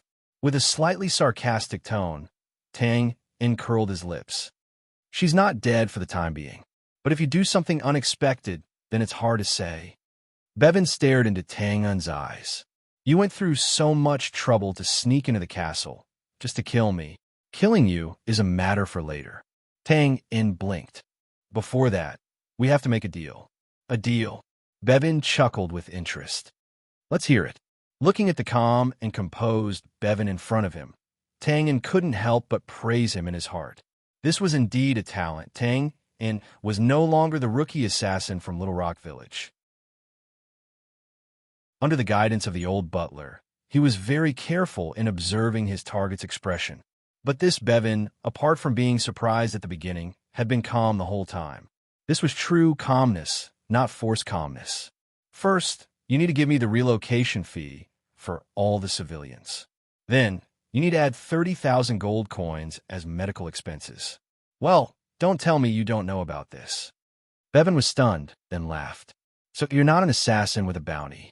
You're actually doing this for those civilians who caused trouble? It's not that great. It's just a side job. The point is that my friend is also inside. Well, he's seriously injured. Tang emphasized. Bevan nodded in understanding. Then he said, since it's a deal, can this money buy my life back? Sorry, it can't. Tang spread his hands. That's a pity. Bevan shrugged. Then what are you going to give me? You're not trying to force a deal, are you? That's not the way to make a deal. Of course not, Tang said calmly. I know Ghostface's true identity. I'll use this to make a deal with you. Bevan opened his mouth. After a while, he said in surprise, I admit that this information is worth a lot, but you seem to have found the wrong person to make a deal with. You should go to the police station. Is that so? 6 years ago, Ghostface killed the previous mayor and Earl Robert took over. 5 years ago, Ghostface killed the Brotherhood's president. The Golden Lion Gang became one of the 3 major gangs in Lion City. Ghostface killed the Flame Dragon Society's president. You took over the Matthews family's newly built pier. Ghostface killed 2 captured thieves in Austin Castle to prevent the location of your transaction ledger from being leaked. Ghostface killed Earl Blake and Earl Austin. All the newly built piers are now under your control. Tang sat on the chair and told Bevan about what Ghostface had done for the Robert family in bits and pieces. Bess's expression changed from surprise to shock, and now to absent-mindedness. No wonder some things in the past were mysteriously successful. Now, do you want to complete this deal? Deal. Chapter 98. Now, do you want to complete this deal? Deal. Bevan narrowed his eyes and leaned on the chair, I'll give you another 100,000 gold coins to ensure that every commoner will be able to buy a place to live in Lion City. But you have to promise me that nothing will happen to Betsy." Tang Yin thought for a while and said, "This is a matter for the future. As long as I don't die, Betsy won't die." Even if I promise you now, will you believe me?" "I will," Bevan said without hesitation. "An assassin who would sneak into my place to ask for demolition fees for those commoners. Of course, I will believe you." You've really misunderstood." Tang Yin shook his head. "Let's not talk about this for now. Where's the money?" Bevan slowly stood up and walked to the window. In the meantime, Tang Yin's sleeve arrow was steadily pointed at his heart. "Ahem, go and ask Butler Gray to bring the 200,000 gold coins." Bevan waved his hand to summon a guard and said, "Yes." After a while, knock, knock, knock. There was a knock on the door. "Come in." Gray pushed the door open and entered. After seeing the situation inside, he was stunned and immediately bowed. "Young Master Bevan, Miss Betsy, please close the door," Tang Yin said casually. Bevan waved his hand. "He's not Betsy. Do as he says and give him the money." "Oh, what?" Gray was shocked and hurriedly said, "Young Master, give it to him," Bevan said sternly. Gray helplessly closed the door and then opened the wooden box in his hand and handed it to Tang Yin. It was a stack of paper unique to gold notes, each worth 10,000. This was the biggest gold note in the Brand Kingdom. Tang Yin nodded and kept the wooden box. Then he took out a yellowed book and threw it in front of Bevan. Bevan seemed to feel something. Looking at the note-like thing, his tall and straight figure suddenly collapsed.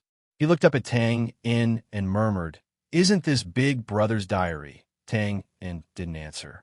He just shrugged and motioned for him to flip through the book with a mocking look in his eyes. Bevan calmed himself down and stared at the diary. Then he reached out and flipped it open. Gray was somewhat baffled by the situation in front of him.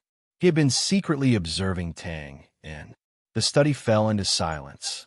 At this time, Bevan's face had become very strange. His original calm expression was naturally gone. At first, he seemed to be reminiscing, and there was even a little strange smile on his face. Then, there was a little shock, as if he was frightened, followed by pain. Tang Yin had never seen such a rich expression on a person's face. Gradually, as he continued to flip through the papers, Bevan seemed to be a little stunned. His sharp eyes were no longer lively, and his body was completely bent, as if he had aged more than 10 years in an instant. Whooshum! Tang Yin instantly turned around and pulled the trigger. Poof!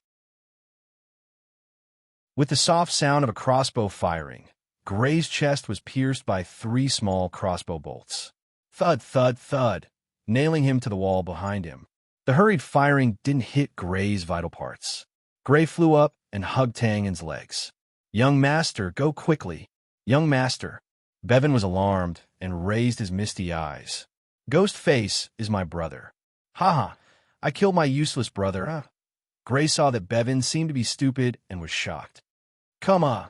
Tang Yin indifferently withdrew the dagger, raised his leg, frowned, and shook it a few times before finally getting rid of it.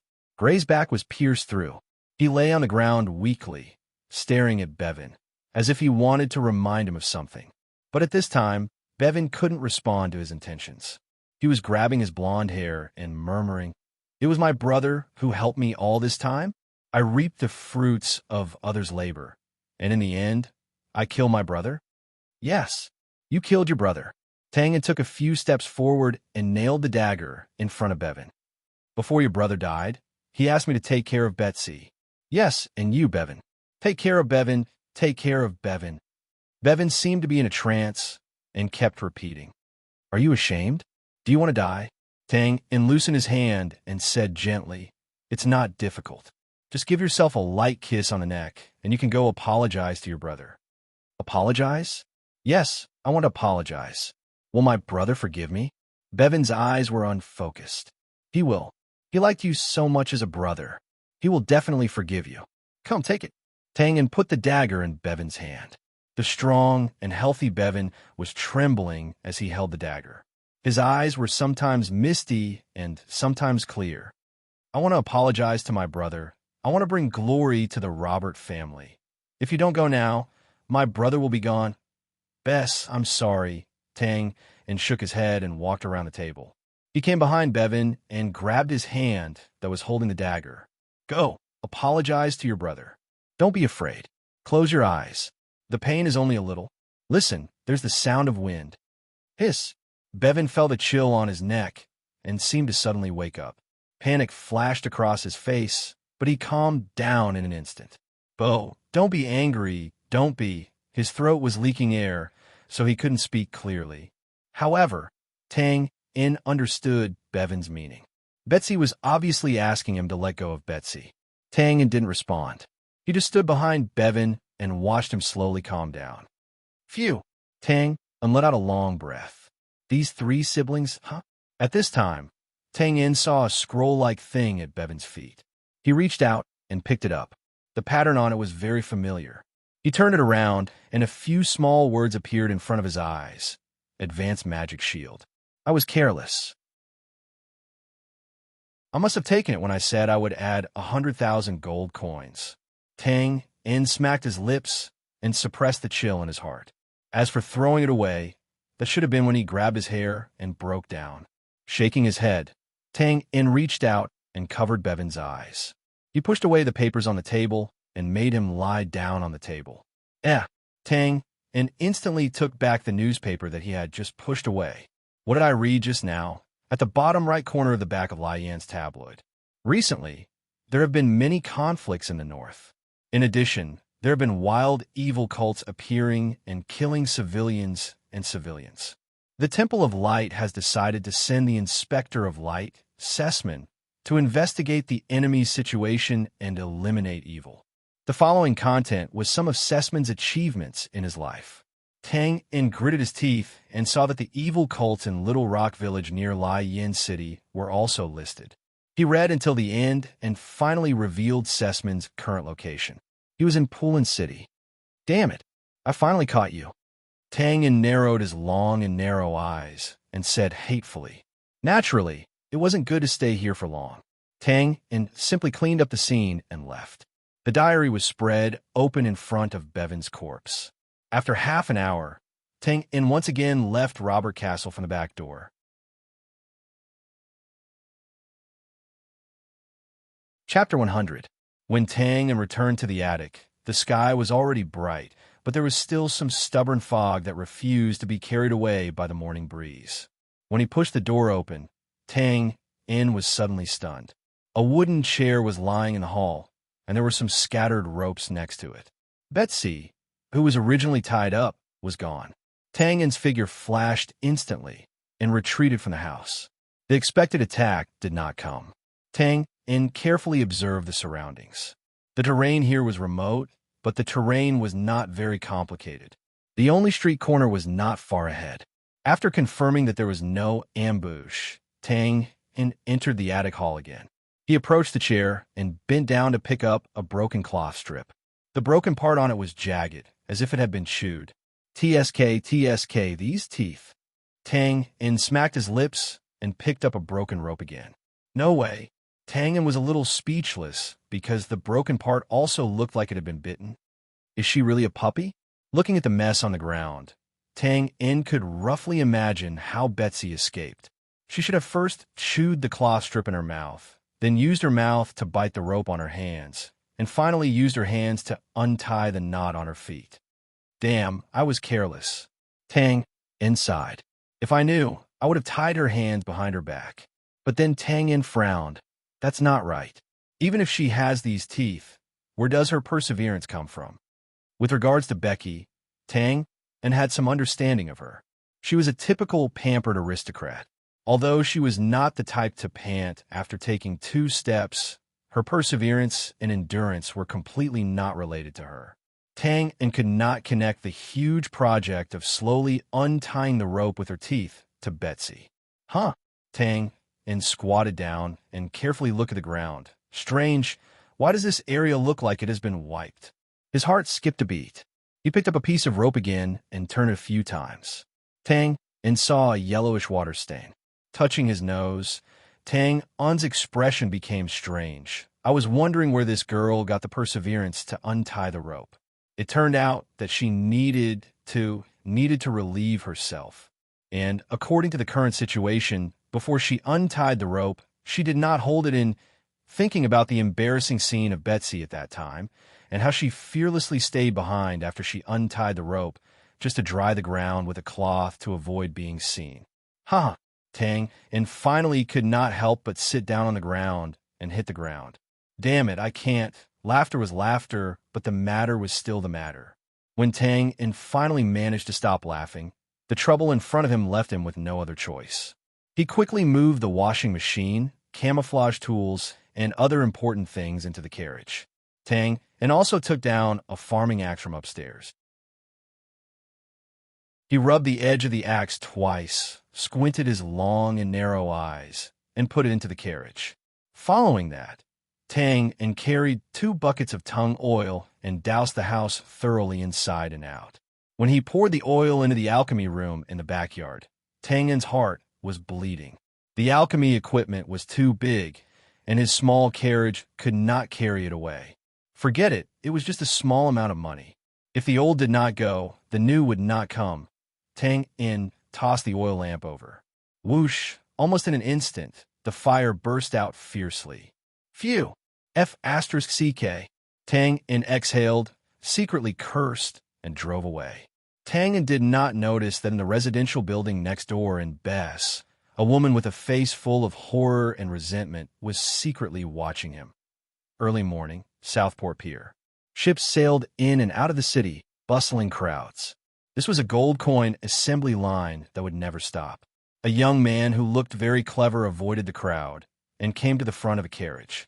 He lifted the curtain and entered. "Mr. Arthur, it's done.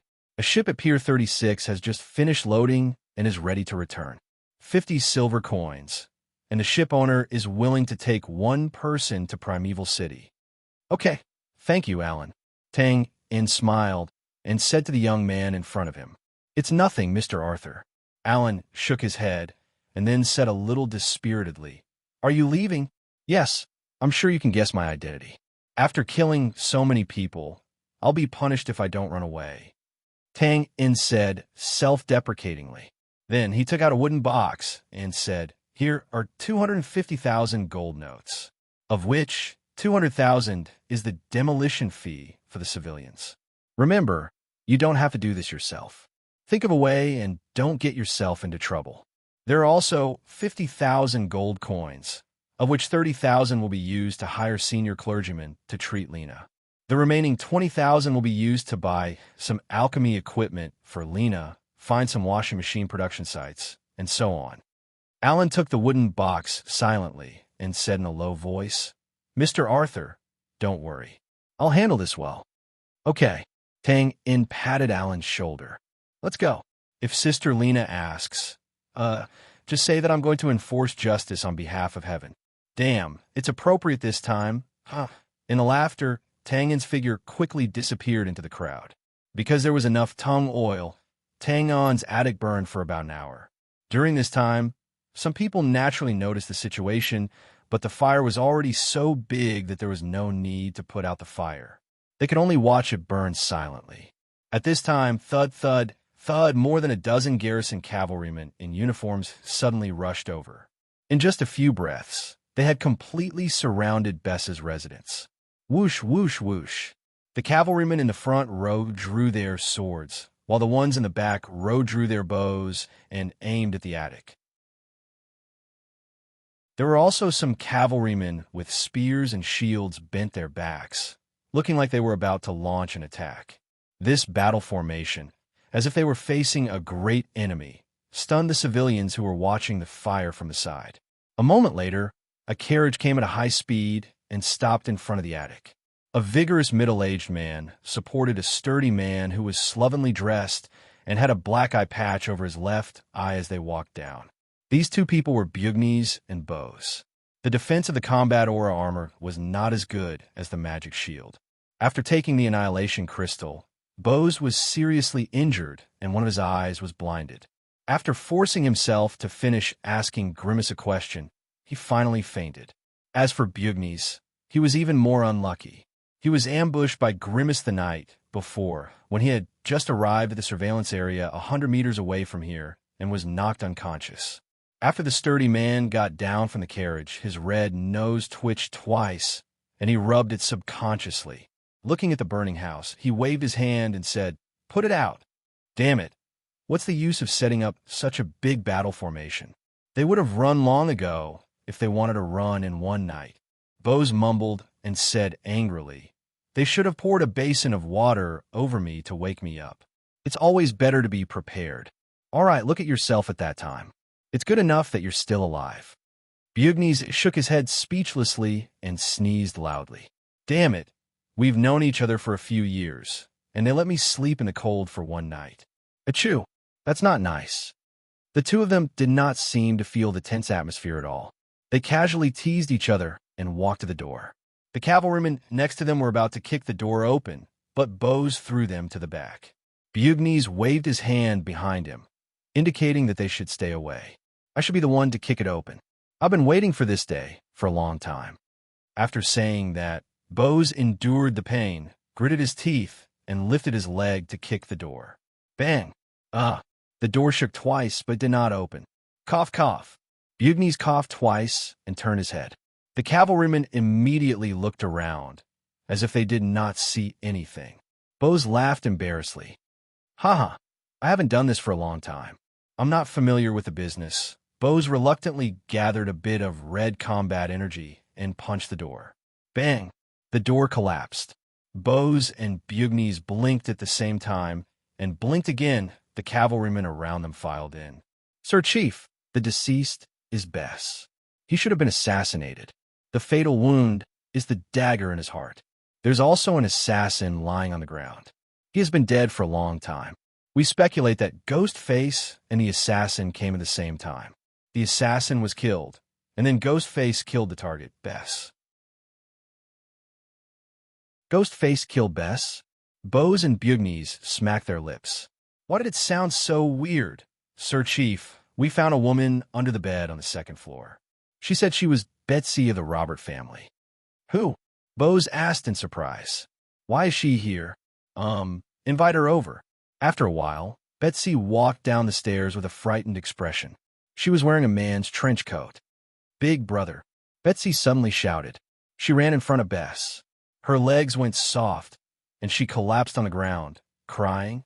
"Miss Betsy." Bugnes was just about to greet her. Betsy turned her head and cried. "He must have killed my big brother. He must have killed my big brother. Woo-woo. Who is it?" "His name is Tang Yin. He lives next door. I saw him burn down the house. He must have run away because he felt guilty." In fact, Betsy's words didn't make any sense. When Tang Yin burned down the house, she was watching from upstairs. At that time, her big brother was already dead. However, the resentful Betsy still blamed this on Tang Yin. Of course, this was the case.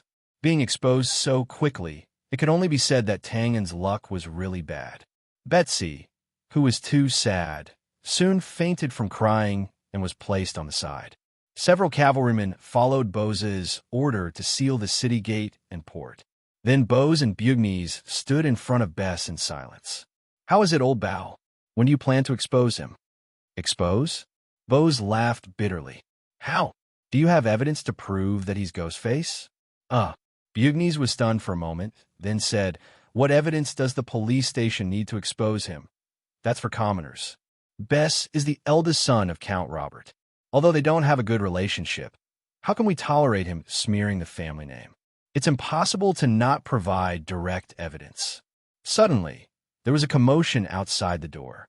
A cavalryman quickly walked in and said, "Chief, Count Robert has brought people here. He said that he wants to transport Bess's body away." Bose and Bugnes looked at each other. "Your mother," cough cough. "Raccoon solemnly announces that this book will be published tomorrow. TSK, TSK. Readers, please support me. Hug claw, hug cloth."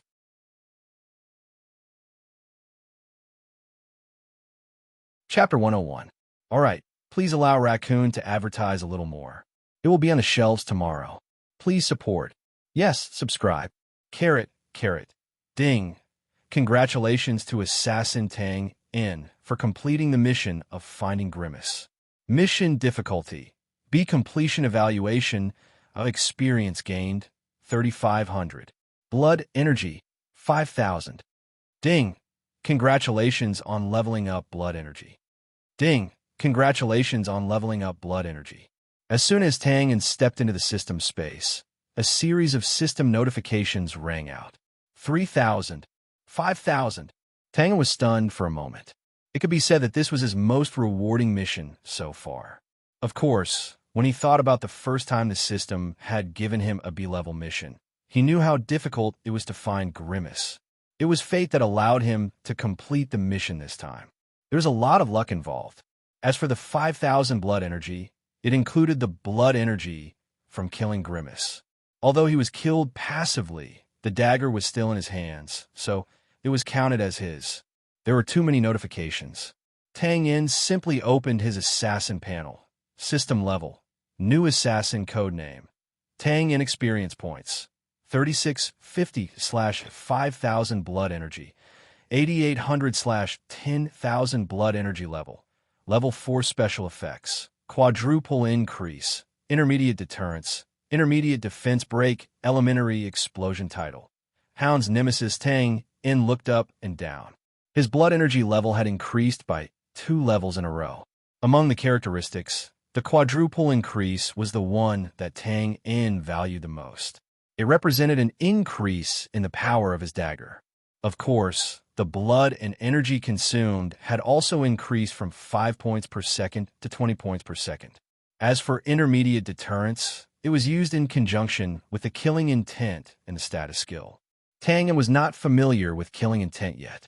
At his current level, he could only scare away a few birds. Intermediate defense break and elementary explosion were both status effects of blood energy. To put it bluntly, it meant that when blood energy attacked, one would add points to the penetration effect, while the other would add points to the explosion effect. However, the most important function of elementary explosion was to be used in conjunction with the skill storm. Tang Yin scrolled down to the skill list. He could not help but feel happy. There was so much to learn. Spying in the layout, shadow, invisibility in the concealment, thousand faces in the disguise, storm in the dagger technique, ghost body in the state. If he could learn all of these, he would no longer be able to use his skills in the past. Old butler, teach me the skill quickly, Tang Yin said eagerly. The old butler ignored his words. Are you going to seek revenge on Sessman? That's right. Tang Yin couldn't help but narrow his eyes. The old butler shook his head and said calmly, I don't recommend you go. The success rate is too low. I have so many skills, yes, but it doesn't mean that you know how to do it, and it also doesn't mean that you are proficient in it. Pausing for a moment, the old butler continued, the highest level of your active skill, chaotic flower, is only at the mastery level. It's too low. Old butler, teach me first. I'll keep practicing. At this moment, Tang Yin's mind was filled with thoughts of how to use his skills to kill Sessman. Naturally, he would not listen to the old butler's advice. The old butler shook his head and said, forget it. If you want to go, then go. But remember one thing. No matter what, you have to leave 3,000 blood chi points to ensure that you can activate Ghost Body. Ghost Body? Tang Yin flipped through the skill tree. Is it the one in the status bar? That's right. Ghost Body's status skill can be used. Hold the Shuro weapon. Crush 3,000 killing fields. Can be upgraded. Upgrade method. Use this skill to kill a sufficient number of people. Skill time, 5 minutes. Consume 3,000 blood chi points. Consume 3,000 blood chi points? Is this skill very powerful? Tang Yin asked as he looked at the skill description that was a little confusing. You can say that. It doesn't require learning. You can use it as you wish. The old butler glanced at Tang Yin and said, let me remind you, unless you have no other choice, it's best not to try it. Tang Yin, who was thinking about trying it out, immediately dismissed the idea. He was scared by the old butler's indifferent tone. All right then, teach me other skills first. Tang Yin seemed to be full of fighting spirit. Plum City was a city between the north and south of the Brand Kingdom. It was 1,000 miles away from Lion City. Based on the speed of the ship that Tangan was on, it would take about 10 days to reach Lion City. It was normal for the boatman to bring someone along. It was not troublesome and could even earn some extra money. Tangan paid a total of 50 silver coins and received a single cabin and 3 meals a day. Life on the ship was undoubtedly dull and boring. The sailors thought that this passenger would be like the ones they had met before. He would not be able to bear the boredom and would gamble with them for fun. Of course, the sailors would always win some money in the end. But after the first few difficult days, the sailors were shocked. Other than coming out during meal times and occasionally coming to the side of the ship to enjoy the breeze, this passenger actually stayed in the cabin all the time. Naturally, some people would talk about Tangan's identity. I bet a silver coin that this guy is definitely responsible for someone's death. He's escaping now. No way. I just greeted him the day before yesterday. He was quite easygoing. You don't understand, right? This is the most perverted. The big black dog on the ship is so fierce when it sees a stranger. But ever since he boarded the ship, have you seen Big Black bark? That makes sense. Of course, these were just idle conversations between the sailors. In fact, even if these sailors were sure that Tang In was a wanted criminal, they would not do anything to him. When they went out, they would seek for money and stability. 3 days after Tang In escaped, an old friend in Lion City also prepared to escape. Of course, she was not a murderer who wanted to escape. Her behavior, well, we could say that she ran away from home. She came out from her house at night. She was wearing a black hooded robe and carrying a small bag on her shoulder. She walked sneakily on the pier. Humph, if you don't let me go, I'll go secretly. A few stupid guards want to watch over a genius sorceress. Huh, why can't I sue them? So many civilians were injured. Phew, luckily there were kind-hearted people who paid for their treatment. Well, they were even given demolition fees. Number 56? Well, I still need to walk a little further. The black-robed girl identified the pier sign and continued to walk forward. What new aristocrats? The new reforms are all lies and bullies. It's not democratic at all. I'm going to the north to find the Gray Coat Army. Josiah, do your best. You're walking on the right path. The girl clenched her fists and encouraged herself. Pier 50, well, it's here. The black-robed girl walked towards a fat ship owner who was looking around anxiously. Hello, are you the ship owner? You're here to take the ship? Why did you come so late? The ship owner asked. Well, it's me. I'm sorry, I was delayed by something. Here, this is a gold coin fee. The black-robed girl handed over a shiny gold coin. Well, your girl? The fat ship owner hesitated. A woman on the ship would cause a lot of unnecessary trouble, let alone a single girl like her. The black-robed girl seemed to know that he would ask. She lifted her slender wrist from her long sleeves and rotated. Blue light flashed, and an ice prism that emitted coldness appeared between her fingers. The black-robed girl kept gesturing. The ship owner was stunned. He took off his hat and bowed. Please board the ship. Yeah, well, let's go. The black-robed girl kept looking back. Well, as you wish. Bowed to thank the book friends, Thunder a Little Pervert, Crazy Love to Read, Ashton France, Demon Drag, Deep Sea, Silver Wolf, and Chun Guang Shishur for their tips.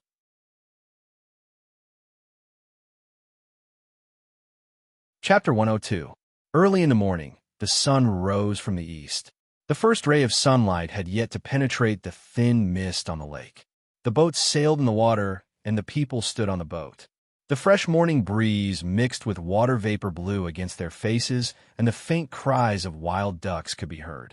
Mr. Arthur, you're up early today. The captain walked up to the deck and smiled at Tang In, who was standing at the bow. Don't worry, we'll be able to see the port in an hour at most. Ha! Good morning, Captain. Tang In greeted and then gave a simple salute. Thank you for this trip, Captain. You're welcome. I've also taken your money, and I have to do my job after receiving your money. The captain waved his hand carelessly and asked casually, Mr. Arthur, why have you come to Pulin City? Visiting a friend. Tang In's eyes narrowed. Visiting an old friend whom I've missed a lot. Soon, a crescent-shaped building appeared in everyone's line of sight as a sailor cheered. That was Pu Lin port. As it was early in the morning, there were relatively fewer boats piled up at the port. The boat Tang In was entered smoothly and docked to the dock. After bidding farewell to the captain and the others, Tang In ended his 10-day journey on the water and landed on land. Without the mood to admire the scenery of Pu Lin City, Tang In hailed a carriage and went straight to the church in the city. The architectural style of the Temple of Light was built according to the customs of various places. For example, the top of the church in Lian City was pointed and the style was gorgeous and exquisite. The church in Pu Lin City was obviously much more solemn. It was squarish and had a semicircular dome. Of course, no matter the style, the statue of the god of light must be erected at the highest point. The door of the church was usually not locked. Tang In walked straight in after alighting from the carriage. After meeting a white-robed priest, Tang In stepped forward and bowed. "Hello, priest. I'm a devout believer of the god of light. I heard that the inspector of light, His Excellency Sessman, is here. I've specially come from afar to meet him." "Hello, believer. I'm touched by your pious spirit. The god of light will feel your sincerity. However, it's really regrettable that the inspector has left here 5 days ago." He left. Tang In's face was full of disappointment. Then he said, "Then may I ask which direction the inspector was heading in? I really want to hear the inspector's gospel." "This?" The white-robed priest hesitated. "Father, please." Tang In bowed. "If you don't tell me, don't blame me for forcing you to confess, all right?" The white-robed priest smiled and said, "For a believer like you, I think the God of Light will forgive my mistakes." His Excellency the patrol inspector went to the north. He took the land route to spread the gospel along the way. So if you start chasing after him now, you should be able to catch up in less than 2 days. "Thank you, Father." Not long after, Tang In rode a horse and rushed out of the north gate of Pu Lin City. Julin City was the border between the north and south of Bran Country. After rushing for more than 100 miles from the north gate, Tang In had seen the scenery of the north. The flat terrain gradually disappeared and was replaced by hills. Towering mountain ranges in the distance appeared from time to time. A gust of cold wind blew with the howls of beasts in the distance. In an instant, it could make you feel that you had come from a rural landscape to a barren land. A calm lake could not train a shrewd sailor, but a dangerous terrain could create endless bandits. After seeing the scenery of the north, Tang In quickly understood the culture and environment of this place. Just as he rode his horse around a hill, suddenly, thump, the sound of a hemp rope being pulled taut could be heard. Suddenly, the horse lost its front hooves and fell forward. His damn! Tang In was also caught off guard. He jumped and landed on the ground amidst the horse's long neigh. Only after tumbling for more than 10 times did he manage to get rid of the force. "Boss, he hit the target. Yo, this kid's skills are not bad. Everyone, pay attention." Tang In stood up with his face covered in dirt. He saw a group of people standing in front of him with all kinds of weapons. Although they did not look good, their bloodthirsty eyes were real. "Kid, I'm from the Wild Wolves Bandit Group. You're lucky to have met me today. As long as you hand over your valuables, you can leave." The strongest man walked out and said. Tang In was currently frowning and looking at the ground. Amidst the continuous whining, the horse struggled a few times but could not stand up. He could see that the horse's front legs were bent. It was obviously crippled. "Damn it, are you deaf or mute? I told you to bring your valuables over. Didn't you hear me?" The strong man saw that Tang In ignored him and immediately became angry. Letting out a long breath, Tang In stood up. "Do you have a horse?" "Yes." "Ugh. Damn you, kid. Where's the horse?" "Damn it. Chop him to death." When a strong man saw that Tang In's answer was completely irrelevant, as if he was teasing him, he immediately flew into a rage. He waved his big knife and ordered his subordinates to chop Tang In to death. "Boss, be careful." His clothes were blown back by the wind. Tang In's body shot forward like an arrow and stood in front of the strong man. Ugh! When the strong man saw the figure that appeared like a ghost, his face turned pale with fright. He turned his big knife and slashed it at Tang In. Pressing his left hand, Tang In pressed his palm on the back of the knife. Bang! The big knife stabbed into the ground. Then the strong man's neck was grabbed, and he fell to the ground. You don't even have fighting energy, and you still want to come out? Tang In was a little surprised. He then asked, "Where's your boss?" Cough, cough. After eating some dust, the strong man struggled to speak. You're the leader of the Wild Wolves bandit group? Tang In opened his mouth, but was speechless. He now had a clear understanding of the chaos in the north. If this person dared to come out with his strength, he could imagine how many bandit groups there were in the north. "Sir, please spare my life. I was blind. Please be magnanimous and let me go." When coming out to make a living, one's life was the most important thing. Face and whatnot were fleeting clouds. This strong man clearly understood this principle. "Shut up. Where's your horse?" The strong man hurriedly called for his subordinate to bring his horse over. It was an old chestnut horse. On the horses, but the brand of a certain merchant could be seen. There was no need to think about where this horse came from. Now that he had a horse, Tang In didn't have the heart to tangle with these low-level bandits. He immediately got on the horse and left. For the entire day, Tang In was constantly on the trail. At the same time, it was an eye-opener. There were bandits waiting at almost every suitable place for an ambush. However, Tang In was riding alone. He was the target that bandits who didn't have good eyesight were most willing to rob. After running for half a day, the old chestnut horse still couldn't escape the ambush. It was shot dead by a crossbow arrow that came at high speed. Tang In floated down from the horse and quickly killed the attacker. Then he swaggered off. Of course, it was much more tiring to walk on foot. However, there was also an advantage. He didn't have to follow the established main roads. He could just go over the hills when he encountered them. At night, Tang In continued to run wildly against the stars in the sky. The sounds of insects and beasts roaring, the ravines crisscrossed, and the whistling sounds were all left behind by him.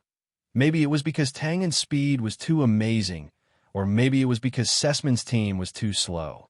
In the early morning of the next day, Tang In saw a luxurious carriage escorted by more than a dozen cavalrymen wearing bright armor in the distance. Needless to say, this must be Sessman's team. "I finally caught you." Bowing to thank his book friends Z. Wayne by C. and E. Say for their tips.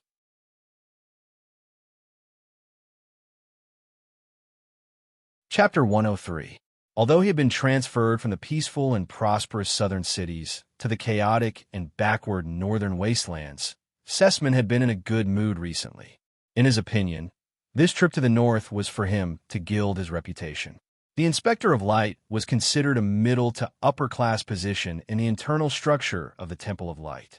At this level, it was very difficult to advance further. At the very least, it was not enough to rely on internal contributions, such as developing followers and maintaining faith. What was needed was external contributions. The teachings of the Temple of Light were about benevolence, tolerance, and love for all. In principle, everyone on the Caesar continent was a potential follower and worthy of love. Of course, no matter how dazzling the light was, there were dark corners that could not be covered. Those who caused destruction and slandered the God of Light had to be exterminated. This was not a cruel massacre, but a deeper level of love. It was to send them to the God of Light and give them a chance to awaken. In the eyes of the Temple of Light, the savage evil cults and the ignorant people of the northern wilderness tribes were heretics that needed to be exterminated. Of course, in the eyes of Sessman and the others, these heretics were just stepping stones. He did not think that a full-scale war would break out in the north. He came here to exterminate a few savage evil cults and add to his list of achievements. "Barker." Sessman opened the window. The cavalry captain who had been waiting immediately urged his horse forward. "Lord Sessman, what are your orders? Where are we going next?" Barker said unhurriedly, "It's Sakhalin City. We should arrive tonight. We can rest in the city for a day before setting off." Sessman nodded thoughtfully. "What's next? Will we pass by Wildfire Village?" Barker was stunned. We need to take a detour. Of course, if you want. But I heard that there's a plague there."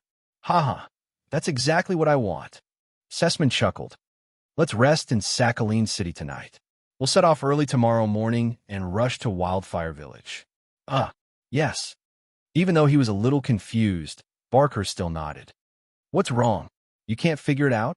Sessman decided to give some pointers to this knight captain who had been following him for more than half a year. When Barker saw this, he immediately understood and bowed. Sir, please give me some pointers. Sessman nodded in satisfaction and said, Actually, already knew about this, but you didn't contact them. This time, Her Excellency Sylvia, the Holy Light Knight captain, is also going to the north with us. She has already arrived in Purin City 2 days ago. Calculating the time, she will be at Wildfire Village tomorrow morning. Commander Sylvia? Barker was so excited that his body started to tremble. Does that mean I'll be able to see her tomorrow? Not bad. Sessman didn't find Barker's reaction strange. Sylvia was known as the flower of the Radiant Knights, and was the only female among the 12 knight commanders. She was deeply adored by all the Radiant Knights. Thinking of Sylvia's unique charm, Sessman's old heart started to beat faster. However, he immediately suppressed this feeling.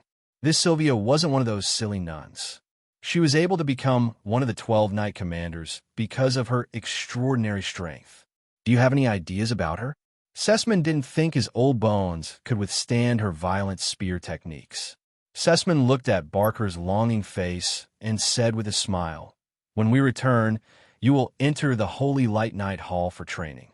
Why don't you take this opportunity to learn more from Her Excellency Sylvia and strive to become a Holy Light Knight under her?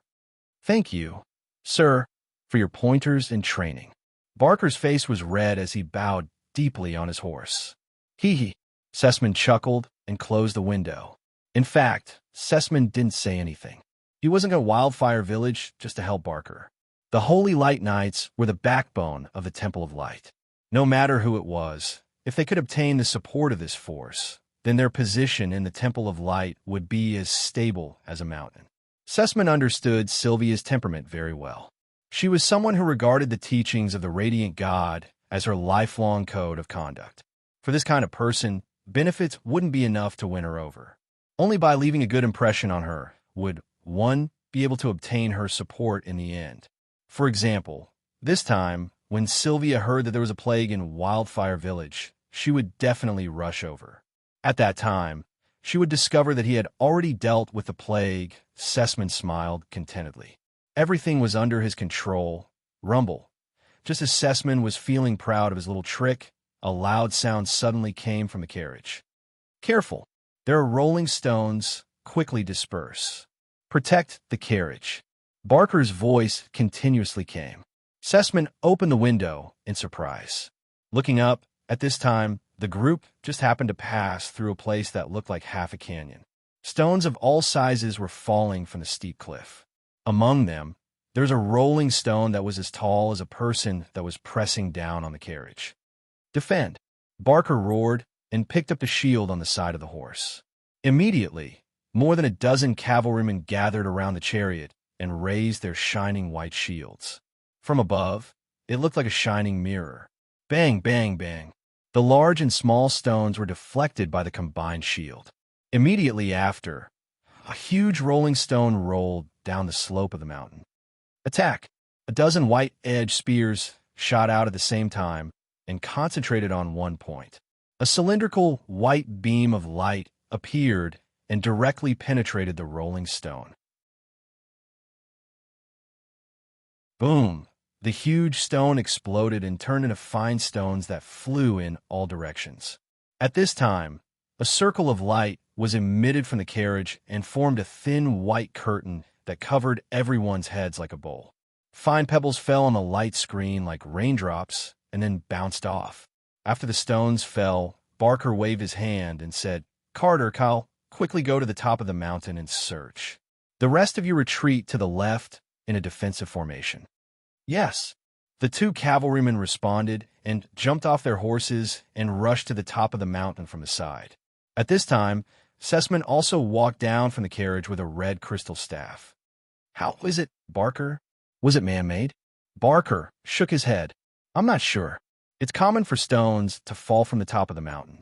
It's just that the biggest stone just now was very accurate and made me feel that something was wrong. Sessman nodded. Indeed, the stone just now seemed to have been aimed at his carriage. Soon, the two cavalrymen returned. Sir, someone pushed the stone down. There are some round stones piled up on top of it. It seems to have been there for a long time. It should be the work of bandits who have lived here for a long time. Now that they've run away, should we chase? The cavalrymen reported. These damn bandits, how dare they? Barker touched his spear and looked at Sessman. Sessman waved his hand and said, Forget it. The journey is more important. It's not worth wasting time on them. Barker punched his palm in anger. Okay, they're lucky. The cavalrymen cleared the path with their spears. Slowly, the carriage left half of the valley. At this time, a figure appeared on the top of the mountain. It was Tang Yin, wearing a black windbreaker and long and narrow eyes. There was no doubt that he was the one who had pushed the stone down. Of course, he wasn't the one who had piled up the stones. The terrain here was dangerous, and it was the best place to rob. Originally, there were two bandits lying here as lookouts, but Tang Yin naturally took advantage of the situation. TSK, 15 Knights of Light with the strength of beginner and intermediate warriors and a magician whose strength is unknown. It's a bit difficult. Well, let's take it slow. No rush, no rush. As mentioned before, I'll repeat it here. Barker's name has been changed. He used to be called Bugnes, which conflicted with the name of Beau's assistant. Well, it's a holiday today, so things have to go smoothly. The release of Barker's name may have to be delayed.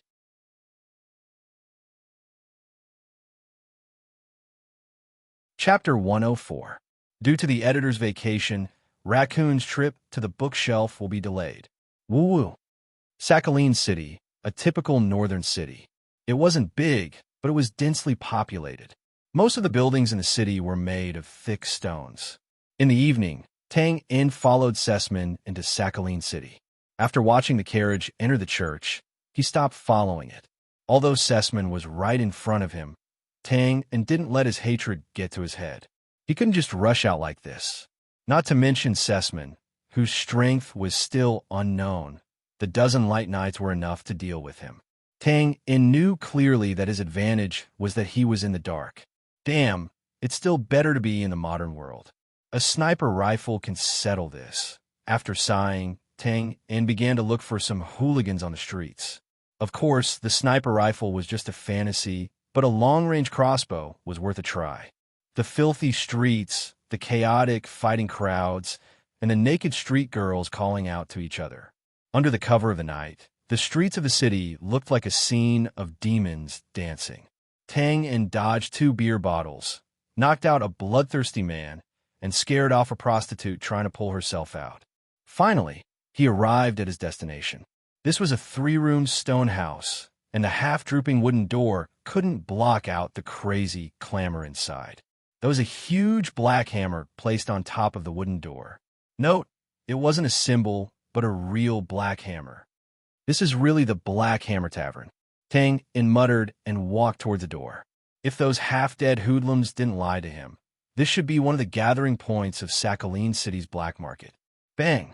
Before Tang Yin could reach out his hand, the wooden door was suddenly knocked open. Then a black figure walked out. Seeing Tang Yin, the person didn't care and stretched out his big hand. Obviously, he wanted to slap Tang Yin to the side. Damn! Tang Yin took a step back and hit the back of the person's hand with his finger. Clang! Tang Yin's fingers went numb as if he had hit metal. The giant palm also trembled and subconsciously retracted as if it had been pricked by a needle. Taita cried out in surprise and took another step forward. A savage and desperate aura surged out as he threw a punch. Tulu. With a clear shout, a man wearing the same black cloak walked out of the tavern. The burly man hesitated for a moment before withdrawing his fist in the air. The black-robed man bowed slightly to Tang Yin to express his apology. Tang Yin shrugged and put away the dagger in his sleeve, indicating that he did not care. However, the towering man was not very friendly. He made a throat-slitting gesture at Tang Yin from behind the black-robed man. Obviously, He was very dissatisfied with the small loss he had just suffered. Tang In pursed his lips and gave him the middle finger without hesitation. Seeing that the big man was indifferent, he suddenly retracted his middle finger and gave a thumbs up. Of course, the thumbs were pointing downwards. The big man understood this gesture, and his breathing suddenly quickened. Crackle, crackle, crackle. His whole body made explosive sounds like beans being fried. Tulu, the black-robed man, shouted with a heavier tone and then walked away. The towering man was helpless. He stared at Tang In for a moment before turning around and following. Boring. Tang In did not take this scene to heart. He pushed open the wooden door and walked into the tavern. In an instant, the sound of the sky shaking filled his ears. The smell of all kinds of wine mixed together made Tang In touch his nose. Walking to the counter, Tang In found a chair and sat down. Hey, kid, what do you want to drink? A middle-aged man with a thick cigarette in his mouth walked over. There was a long scar from his eyelids to his mouth. This was a shopkeeper Old Wood that the hoodlums had talked about. I want to buy something special. Old Wood looked at Tang In. Are you sure you didn't come to the wrong place? I'm sure. Tang In put his right hand on the counter, and a few gold coins nimbly rotated between his fingers. Well then, follow me. After Old Wood saw the gold coins, he immediately changed his expression and called Tang In inside. Behind the counter was a long corridor filled with wine cans and some dried food. He slapped the stone wall at the end twice, and a stone door slid open, revealing a small room that was brightly lit. Once they entered this place, they could no longer hear a single bit of the clamor outside. Say it, what do you want? I have all kinds of information and some very cute weapons here. As long as you have enough gold coins, you can have them. Tang In nodded and asked, Magic piercing arrow, do you have it? TSK, TSK. Bold kid, do you want to kill a magician? Old Wood smacked his lips. Of course, wait a moment. Okay. Tang In shrugged indifferently. Can you let the friends in the compartment put down their crossbows? I don't feel comfortable with them pointing at me like that. Old Wood looked at Tang In surprise and grinned. Sorry, it's a business habit. Tang In nodded and didn't say anything. He didn't expect Old Wood to listen to him, but there were some things that were good for both sides. He didn't want to be taken advantage of as a rookie fat sheep. Not long after, Old Wood brought over a black box and opened it in front of Tang In. After unwrapping the coarse cloth, a dozen 3 to 4 inch long arrows appeared. The frightening tip of the arrow revealed its sharpness. On the body of the dark arrow, there were all kinds of mysterious patterns. It was the magic piercing arrow. These 8 magic piercing arrows can pierce through intermediate magic shields, and these 2 can pierce through advanced magic shields. As for the price, one is 300 gold coins, and the other is 800 gold coins. Which one do you want? I want both, Tang In said without hesitation. HM.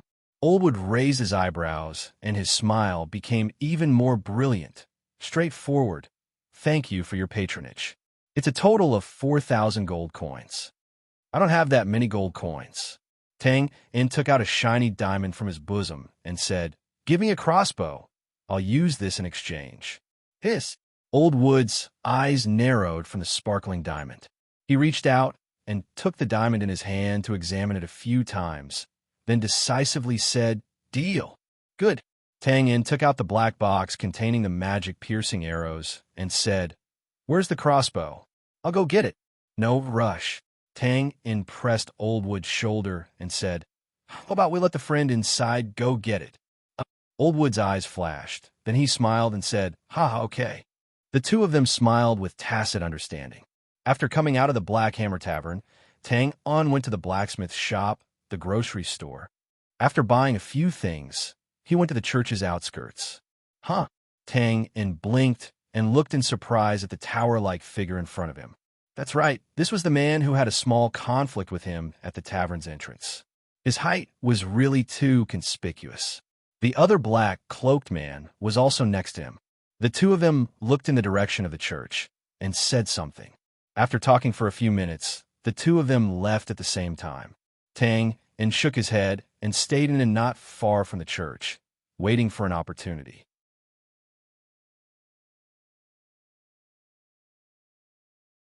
Chapter 105. The next day, the sky was slightly bright. The door of the church opened, and a dozen energetic cavalrymen escorted a carriage out. In the carriage, Zeisman opened his mouth and let out a big yawn, looking a bit tired. Then he saw the cavalrymen outside who looked like they were on steroids and couldn't help but chuckle. They were still young after all. No matter how beautiful a phoenix is, it won't land in my courtyard. Damn it, was it none last night? My waist is about to break from shaking. The light cavalrymen couldn't hear Sessman's complaints. They were looking forward to meeting Sylvia later. Oh, God of Light, that's the flower of the cavalrymen. After exiting the city gate, the group turned onto a small road and headed towards Wildfire Village. Soon, they met a group of soldiers guarding the road. News of the plague in Wildfire Village had already spread. Of course, Sakhalin City had to be quarantined, and no one was allowed to enter or leave. However, after knowing the identity of Sessman and the rest, the soldiers were naturally grateful and let them pass. Not long after the group passed by, suddenly, what's that? A soldier looked at the black shadow in the sky that was growing bigger and bigger. It's an eagle. A soldier squinted his eyes and said uncertainly, "Nonsense. Have you seen such a big eagle? It's an eagle. Why is it coming towards us? Be careful." Flap, flap, flap. The huge black shadow stirred up a gust of wind with its wings, causing the people to feel dizzy and unable to stand steadily. Suddenly, there was a scream. The soldiers looked up and saw the eagle's claws digging into a soldier's shoulder. It flapped its wings and was about to fly away. "Release the arrows," the captain hurriedly ordered. Before the soldiers could knock their arrows, a loud shout was heard. "Kill!" A towering figure pounced towards the captain like a gust of wind. Immediately after, a dozen black shadows holding scimitars appeared out of thin air and pounced towards the soldiers. These black shadows had strange figures and ruthless swordsmanship. It was obvious that they were experienced soldiers who were proficient in sneak attacks. After a short exchange, the soldiers in Sakhalin City were almost completely wiped out. Bang! The captain of the soldiers was also punched in the head by the towering man. His corpse and blood splattered everywhere. Amidst his carefree laughter, the burly man seemed to have gone mad. "How many times have I told you, Tulu? Do you have to make the scene so bloody?" The black-robed man said helplessly. Under the hood, the pale face and silver-gray eyes looked very demonic. The Iron Tower-like man called Tulu didn't say anything. He just chuckled and licked the blood on his fist. He narrowed his eyes and seemed to enjoy it. Phew! The black-robed man turned his head away, looking like he couldn't stand it anymore. "The most annoying thing is to come out with a pervert like you." As he spoke, the entire place fell silent. A group of soldiers from Sakhalin City was completely wiped out. The black figures were cleaning up the scene in an orderly manner. They dug holes and threw away the corpses. Even the red and white things that Tulu had thrown out were cleaned up. They looked very professional. TSK, these Serpentis guards are really good." The black-robed man sighed. "No wonder you looked so reluctant when you borrowed from that treacherous fellow." Tulu took a few steps forward and patted the black-robed man's shoulder. "Lancelot, wait." The black-robed man immediately took a few steps back. "Let's stand there and talk." Tulu looked at his palm in confusion. "I've licked it clean. Why don't we leave the inspector behind?" "Please, I've spent so much time waiting and money to buy information. I didn't come here for this old man." After pausing for a moment, the black-robed man called Lancelot had a longing look on his face. "Oh, Xiao Weian, one of the 12 Light Knight commanders. If I can capture her, this trip will be complete." "Complete? Haven't we completed our investigation mission?" Tulu was confused. Lancelot said casually, "There's a temporary mission now. Should I call it the prison flower or the wither night flower?" "Neither is good." Tulu shook his head. "The marshal will be mad if he finds out what you've done." "How would the marshal know if you and I don't tell him?" Lancelot asked and said, "Moreover, the marshal said that you have to listen to me before we came here." Sylvia is known as the martial arts genius of the Temple of Light. Don't you want to fight her? Oh, all right. Tulu was obviously excited when he heard the latter half of the sentence. Let's do it then. That's right. Let's go and catch up. Sylvia is not far from here, Lancelot screeched as soon as he finished his sentence. The giant eagle in the sky responded with a long screech and flew to the southeast. After cleaning up the scene, Lancelot and Tulu chased after Sesmin and the rest. The dozen Serpentis guards disappeared as they ran. They could vaguely see black streams of light. Peace returned to the fork. Nobody knew that a team of soldiers had died here not long ago. Oh no, perhaps someone knew because a silhouette suddenly appeared here. TSK, amazing. That's professional, Tang In complimented as he looked around. When Sesmin and the rest came out of the church early in the morning, Tang In was already behind them. However, after following them for a while, he suddenly felt that something was wrong. Therefore, he slowed down quietly and let the carriage out of his sight. After making a big circle and catching up with Zeisman, he finally found another group of people following Zeisman, and the leaders were the black-robed man and the iron tower-like giant that he had dealt with yesterday. Seeing how the group of people killed the team of soldiers so quickly, Tang In could not help but click his tongue. He was looking forward to it. It was obvious that the group of people did not come with good intentions. If they could fight Sesmin, it would be a great help to him. Thinking of this, Tang In quickly followed them. Wildfire Village was a poor little village with a population of less than 200. Usually, no one was willing to visit this place except for hungry bandits. Later, when the plague spread, even bandits did not dare to come here. Sesmin's carriage was parked in the middle of the village.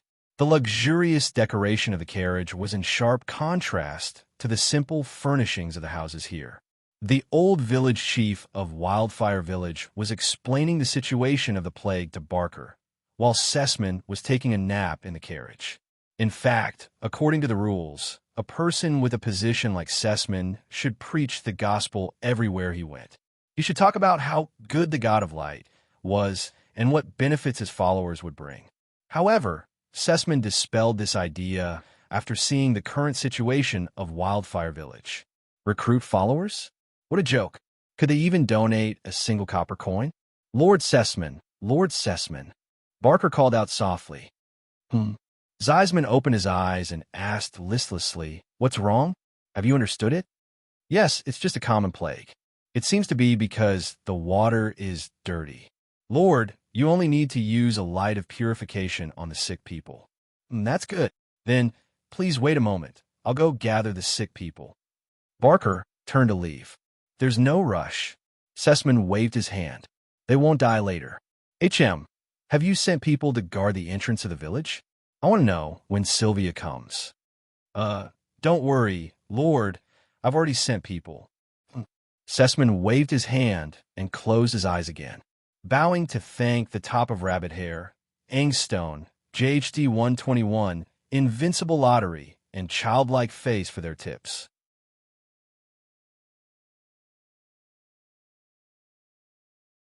Chapter 106. It was noon, and the winter sun exuded a sleepy magic. However, the two Knights of Light guarding the entrance of Wildfire Village stood straight, as if they were not sleepy at all. Suddenly, the rhythmic sound of horse hooves came from the hills. It was obviously not the sound of a single horse. The reason why the sound was so orderly and rhythmic could only be explained by the superb riding skills of all the riders. The horses were all stepping on the same spot. The two Knights of Light suddenly glowed, their eyes staring at the turn in front of them. A white figure was the first to rush out. The two Knights of Light felt their hearts skip a beat, and they quickly looked at the figure. The rider's body leaned forward slightly, moving up and down rhythmically with the horse's rapid gallop. Among them, the silver armor on her body was the most dazzling. The two Knights of Light naturally recognized this set of armor. It was the Light God's armor that belonged exclusively to the Holy Knight leader. Recognizing the armor, the identity of the knight was obvious. It was the Flower of Knights, Xiao Weian, without a doubt. As the horse approached, Sylvia's face also appeared clearly in the eyes of the two Knights of Light. Wheat-colored skin, a handsome nose, and lips that were not too thin or thick, showing a trace of the Master's decisive character. Her whole person exuded a different kind of charm. Probably feeling something, Sylvia moved her clear black and white eyes over. The two Knights of Light suddenly felt their bodies tighten and unconsciously avoided Sylvia's gaze. Their averted eyes fell on her side, where a silver spear engraved with golden runes was hanging there. The Knights of Light suddenly became excited. This was the same famous spear as Sylvia, the Light God's Flame Spear, also known as the Light God's Flame Spear. The Light God's flame could burn everything. Hiss! With a long neigh, Sylvia's group of knights stopped outside the village. At this time, the two Knights of Light noticed that behind Sylvia there were 12 knights following. Sylvia dismounted and walked to the village entrance. The two Knights of Light suppressed the excitement in their hearts and quickly stepped forward to salute, "Sir Knight Leader." Sylvia nodded and asked, "You are?" Her voice was light and lively, just like her ponytail tied up with a white silk scarf, giving off a refreshing feeling. "We are the Guardian Knights of the Patrol of Light, Sir Zeisman." "So it's Sir Sessman." Sylvia nodded thoughtfully. "The plague must be under control." Sylvia raised her head and saw a beam of holy white light descend from the sky and land in Wildfire Village. Purifying light. "Yes, take me in." Wildfire Village was small. It only took a few minutes to walk from the entrance to the end of the village. When Sylvia and the others arrived at the village, they saw Sessman holding the hand of the old farmer and saying something intimately. When they got closer, they could hear, "Now that you've recovered, you still need to rest more. As for the water source, you don't need to worry. The Knights of Light have already gone to check. I'm sure it will be solved soon. Don't worry, the God of Light will not abandon any of his people." His tone was gentle and his words were touching. It was as if he was a god who bemoaned the state of the universe and pitied the fate of mankind. "Thank you, sir." The people who were cared for were naturally moved to tears. Some of the onlookers also looked at Sessman with grateful eyes. The latter responded with a gentle and calm expression. "What a harmonious scene." "Oh, Knight Leader Sylvia?" Sessman turned his head and was pleasantly surprised. Sylvia bowed slightly. "Hello, Sir Sessman." "Haha, I thought I would only see you at the northern front line. I didn't expect to see you here." Sylvia nodded and said, "Sir Sessman is kind and generous. Sylvia admires you." Sessman waved his hand as if he didn't care. "Haha, this is what a cleric should do. There is still some patients that need to be treated. Knight Leader Sylvia, would you like to come with me?" "Of course, please." About 30 people in Wildfire Village were infected with the virus. More than 10 died later. The remaining 20 or so people could actually gather together and use a group of purifying light to treat them. However, because of someone's mentality, the group chose to go door to door to treat the disease. After working for 2 hours, they finally finished. At this time, the Knight of Light who was sent to check the water source came back with a black thing. "This is a carrion beast?" No wonder. Everyone suddenly realized. Carrion beasts were low-level magic beasts. They were timid and liked to eat all kinds of corpses. The liquid in their bodies was very corrosive. It was the beginning of winter now. Most magic beasts didn't want to come out. No one knew where this carrion beast came from. It actually made its home in the deep pool above the water source. Because it often ate rotten corpses, it carried a lot of germs. Naturally, the Wildfire villagers who used the water downstream were affected. Since the problem had been solved, Sessman and the others naturally wouldn't stay here. Amidst the gratitude of the Wildfire villagers, the group left together. Sessman invited Sylvia to rest in the carriage, but the latter obviously wasn't used to it and politely declined. Sessman also knew Sylvia's personality, so he didn't force her. He just said in a gentle voice, "Knight Leader Sylvia, what do you think of the sudden movement of the evil cultists?" "I don't think so." They're probably here to survey the terrain and plan an attack. That makes sense." Sessman nodded in agreement. He then said, "Then, Knight Leader, do you have any good ideas to deal with them?" find them and purify them. Sylvia's answer was simple and direct. That makes sense, huh? Sessman laughed dryly. At this time, the group just happened to arrive between two hills. Suddenly, Sylvia frowned and raised her hand. The group immediately stopped. What's wrong? Sessman asked in surprise.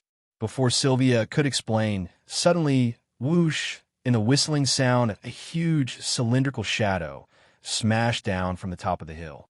The few light cavalrymen at the front hurriedly urged their horses to dodge. Boom! After landing, the soil flew everywhere and the earth's crust trembled. The momentum was really shocking. Upon closer inspection, it turned out to be a huge tree trunk that stabbed into the ground. A cavalryman who couldn't dodge in time was knocked off his horse. Ah, who's Sylvia? Do you dare to come out and fight?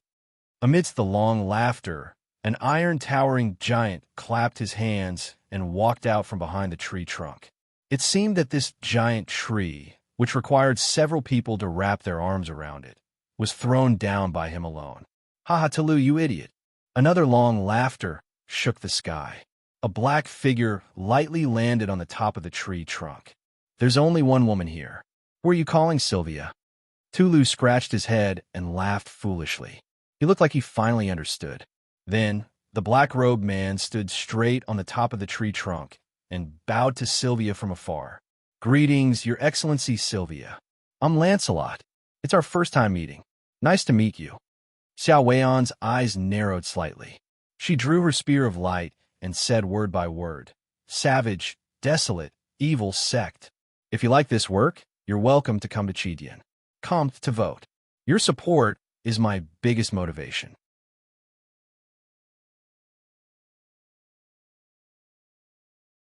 Chapter 107. Barbaric Cult. Barbaric Cult? Everyone was shocked to hear that. If the Temple of Light was the religion of the Brand Nation, then Barbaric Cult would be the religion of the Northern Wilderness tribes.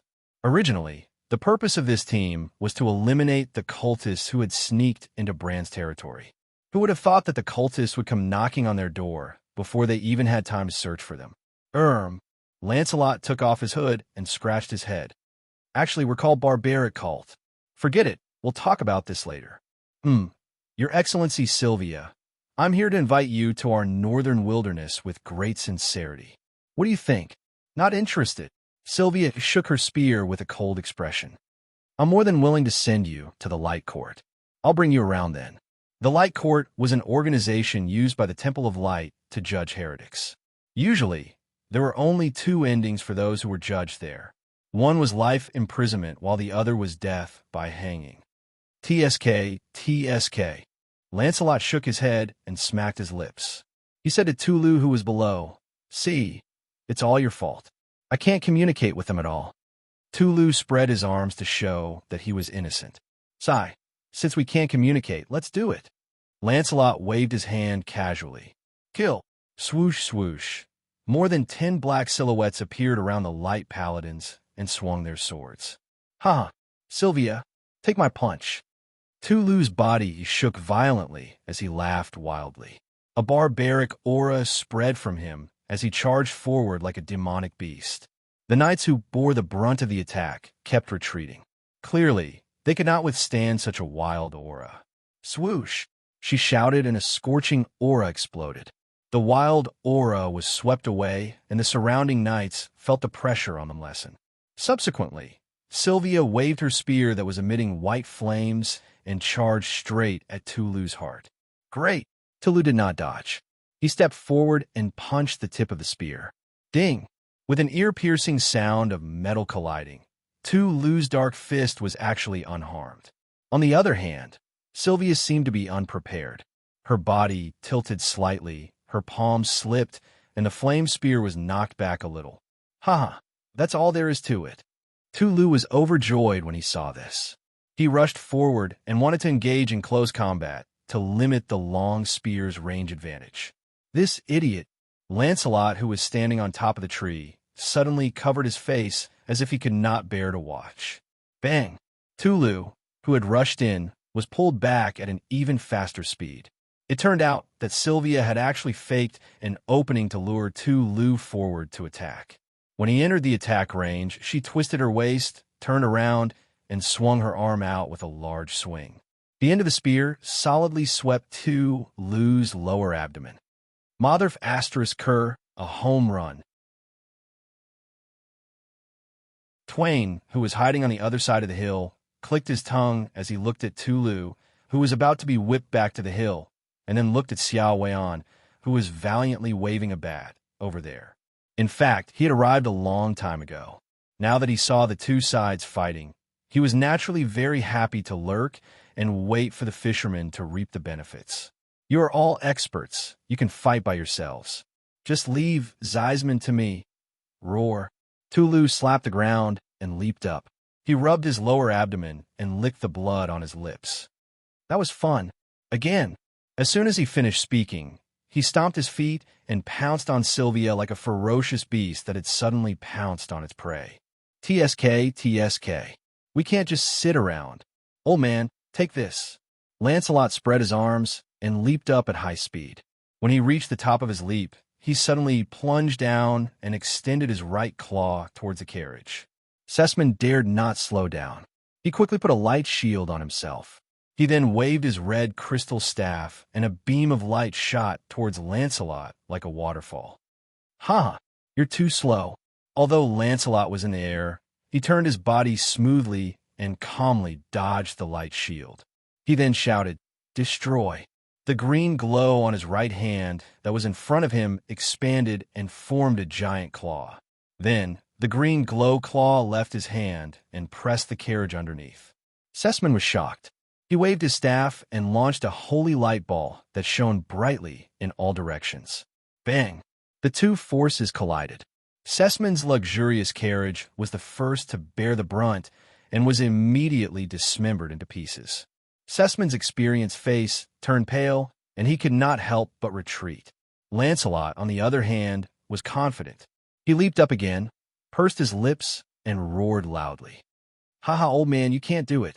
Lancelot leaped into the air and clawed down again. Sessman was not that weak. To be able to become a light inspector, his ability was naturally not to be underestimated.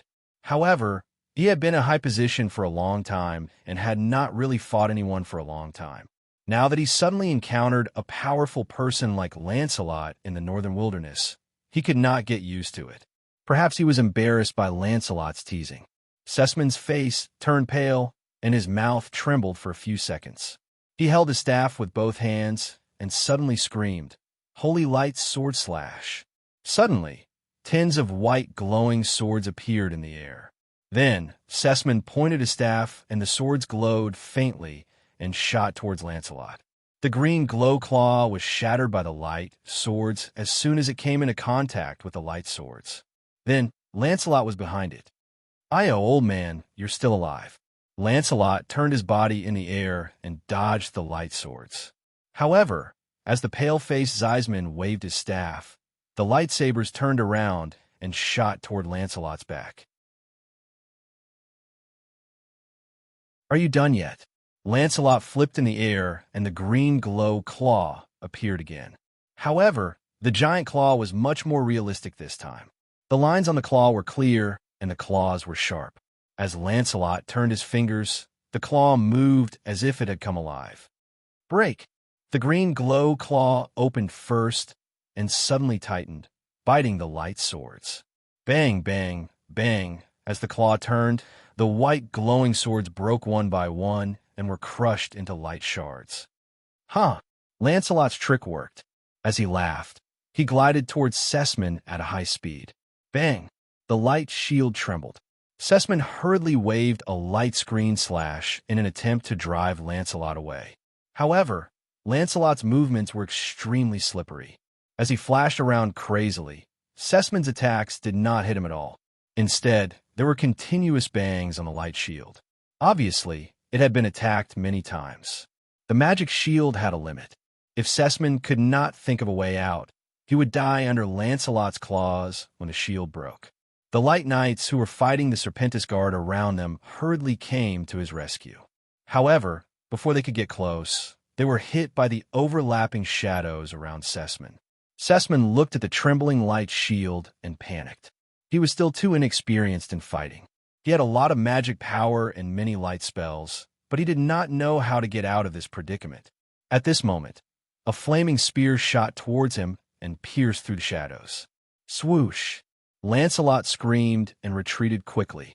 The spear followed him like a shadow, just a few inches in front of him. One retreated quickly while the other chased. In the blink of an eye, they had covered more than 1,000 feet. At this moment, a black shadow blocked the way and punched the spear. Bang! The chase was over. Your opponent is me. Tulu punched the spear. At this moment, he was in a sorry state. His clothes were in tatters, and his tall body was covered in mud and sand. It was obvious that he had rolled on the ground many times. However, his battle prowess was indeed astonishing. After being beaten so many times, he still joined the battle alive and well. Sylvia's eyes flashed, and the flaming spear shot towards Tulu's fist. Roar! Tulu suddenly let out an explosive roar, and his 5 fingers suddenly clawed out, directly grabbing the tip of the spear. Tulu was forced into a corner. After suffering a lot from this spear, he actually wanted to grab it and snatch it away. Sylvia was also stunned. She had experienced hundreds of battles and had seen countless ways to snatch her spear. However, it was the first time that she had seen someone trying to grab the spear tip with his bare hands. Tulu was overjoyed when he grabbed the spear. His arm muscles bulged, and he was about to snatch the spear. Sylvia exhaled and lowered her body. She turned the spear, and the white flaming spear suddenly rose. Tulu's face was ferocious. His dark palms were burning red, and there was even smoke coming out of them. However, he stubbornly grabbed the spear tip and even put his other hand on it. He was determined to snatch the spear. In reality, Tulu was the only one who could do that. Nobody knew how he cultivated his body to such an insane level. If it were someone else, their hands would have been melted by the high temperature. Both of them were in a stalemate. Lancelot, who was next to them, laughed in delight. He waved his giant green claw and was about to take advantage of the situation. Sylvia pursed her lips, and white combat aura burst out of her body. Up! She released and retracted the spear.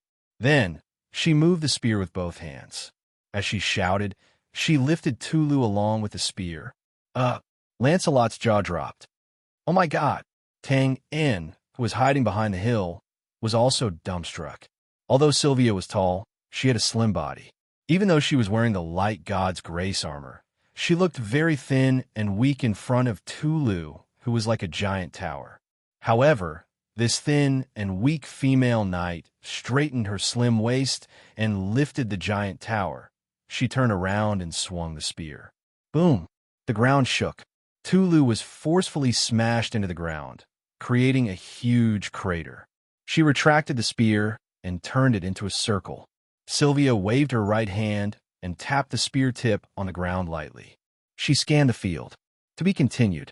If you like this work, you're welcome to vote for me at Chidian. Come. Your support is my biggest motivation.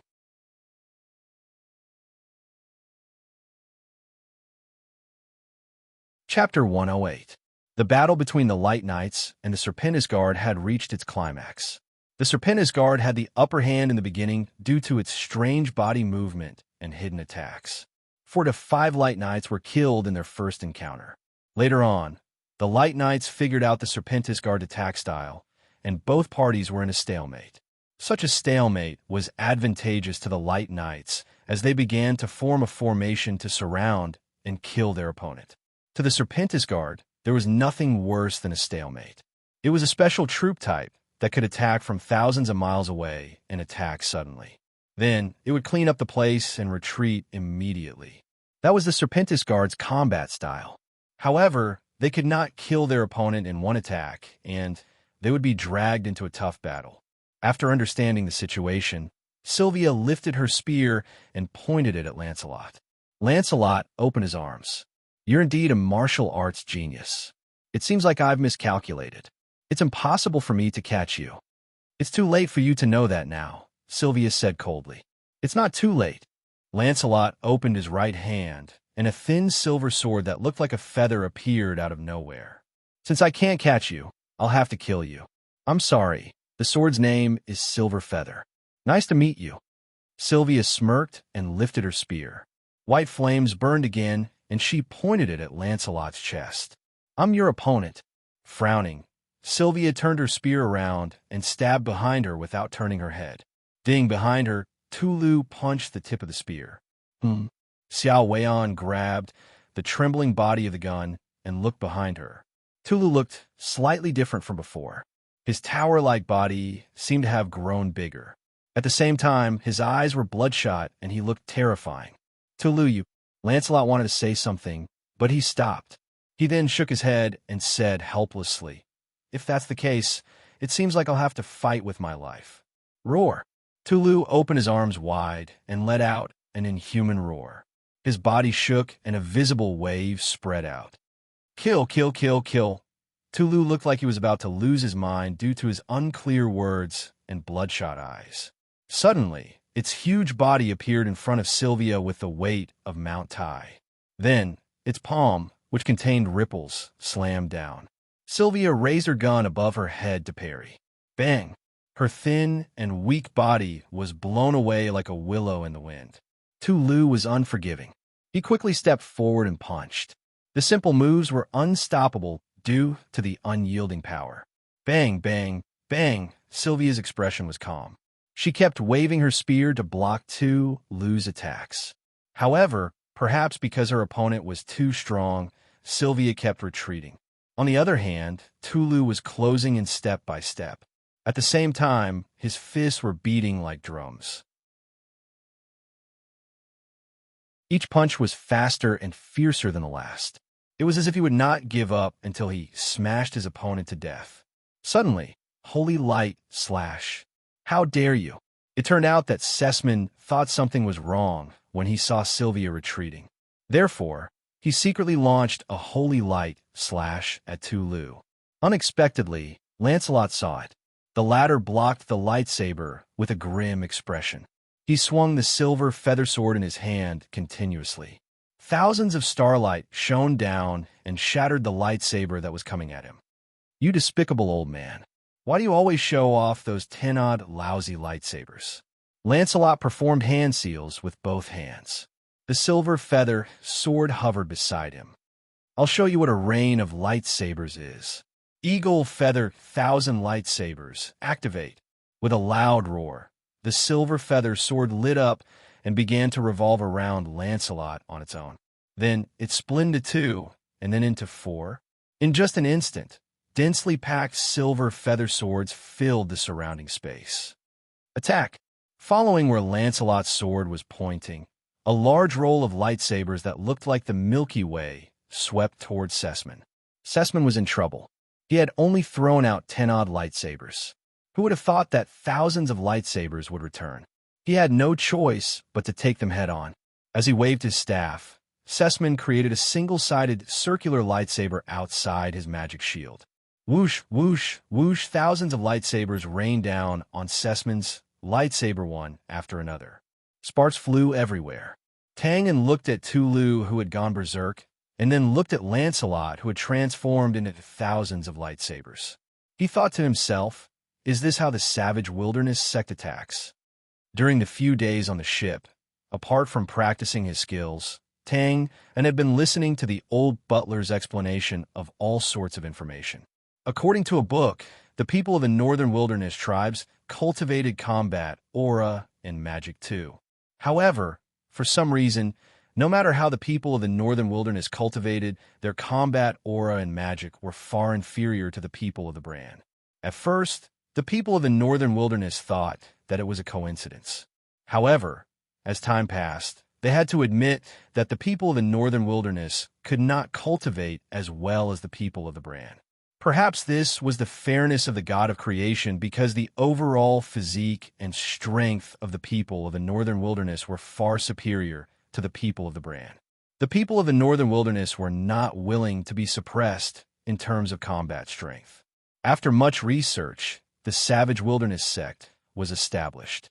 There was a secret skill in the sect that could drive demonic beasts to attack and use the demonic beast strength to enhance oneself. This secret skill allowed the people of the northern wilderness to be on par with the people of the Bran in terms of combat strength. Some of the people of the Bran wanted to learn this secret skill too. However, they gave up immediately because this secret skill was created for the people of the northern wilderness. The first prerequisite to learn the secret skill was to have a strong body when one was young. Yes, a strong body like the people of the northern wilderness. Otherwise, one would definitely explode and die. Looking at the situation before him, Tulu's berserk explosion and Lancelot's lightsabers must have been triggered by the secret skill. Bang! Sessman's circular light shield shattered, and the lightsaber whistled as it struck the magic shield. Tangan was in a dilemma. He was unwilling to let Sessman die just like that. But should he go out and save him? Let's not talk about whether he could save him first. Even if he could, should he kill him after saving him? F***CK. Wouldn't that be a pain in the ass? Fortunately, Tangan did not have to worry about this because Sylvia exploded. Tulu's consecutive punches did not achieve anything other than forcing Sylvia to retreat. Gradually, Tulu became more and more impatient after failing to defeat Lin Huang. His punches were not as dense and orderly as before, making it impossible for Lin Huang to fight back. "Are you tired?" Sylvia said coldly after parrying Tulu's punches with her spear. "It's my turn now." Blazing flames rose from the spear in an enchanting manner. Following that, the spear pierced straight towards Tulu's heart. It was a very peaceful spear attack. Apart from the seductive flames, there was nothing special about it. One might even think that it was moving slowly and should be dodged easily. However, Tulu, who was being attacked, did not think so. The spear seemed to have locked onto something. Apart from raising one's hand to block it, there was nothing else one could do. Ding! Tulu's fist was deflected and the spear was retracted. Subsequently, she lifted the spear again and stabbed Tulu in the heart. This time, it seemed to be even slower. Damn it! Is this woman a magical beast? How could she be so powerful? Tulu thought to himself as he clenched his teeth and punched the tip of the spear again. Dang! A loud clang was heard. Tulu's fist was deflected again, and the spear was pushed back slightly. Subsequently, Sylvia, who was as calm as an ancient well, thrust her spear again. Her target was still Tulu's heart. However, it seemed to be difficult for her to do so this time. The spear was moving forward at a speed that was visible to the naked eye. It was moving forward slowly, but it had the power to crush everything. The spear-wielding Sylvia changed in Tulu's eyes. She was no longer so thin and weak. Instead, she had suddenly become an old dragon deep in the mountains. Tulu himself had become a tiny roar. With the help of the roar, Tulu quickly focused his mind. Then, he exhaled and shouted again. He raised his trembling fist and took a hard step forward. He would rather die than be afraid. Puff! The spear pierced through Tulu's right arm. Then, the tip of the spear poked out from behind his shoulder. This was the first time since the start of the battle that Tulu's steel-like physical defense had been completely broken through. Tulu clenched his teeth and did not make a sound. He stepped forward again and swung his left fist at Sylvia's charming face. Sylvia pursed her lips and slapped the end of the spear. Her white figure flashed and appeared behind Tulu. She grabbed the spear that had pierced through his right arm. Blazing, the flames rose and quickly evaporated the blood on the spear. She turned around and waved the spear. Bang, bang, bang. The situation became one-sided. This time, it was Sylvia's turn to attack. Meanwhile, Tulu could only take the hits. He could not even block her attacks. Stop! Lancelot, who was about to break Tulu's magic shield, waved his fingers and directed the thousands of silver feather swords at Sylvia. Bang, bang, bang. Sylvia seized the opportunity to complete a combo attack, leaving a few deep wounds on Tulu's body.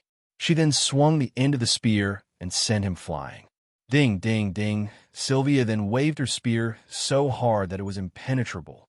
All of the silver feather swords were blocked 3 feet away from her body. She kept moving towards Lancelot. Lancelot's eyelids twitched. At that moment, he finally understood how ridiculous it was to capture the lady before him. Damn it. Forget about capturing her. Would he be able to escape unscathed today? What are you looking at? Go away.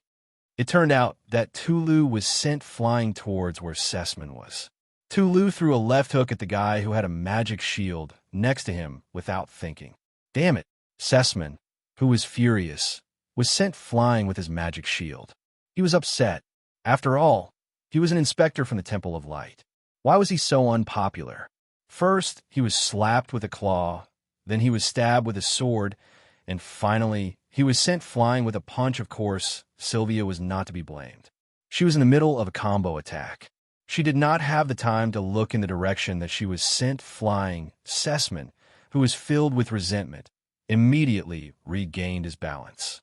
With his magic shield, Tulu's punch could not hurt him at all. At most, it hurt his pride. At that moment, thud, a black arrow hit the magic shield. If you like this work, you're welcome to vote for me at Chidian. Come, your support is my biggest motivation.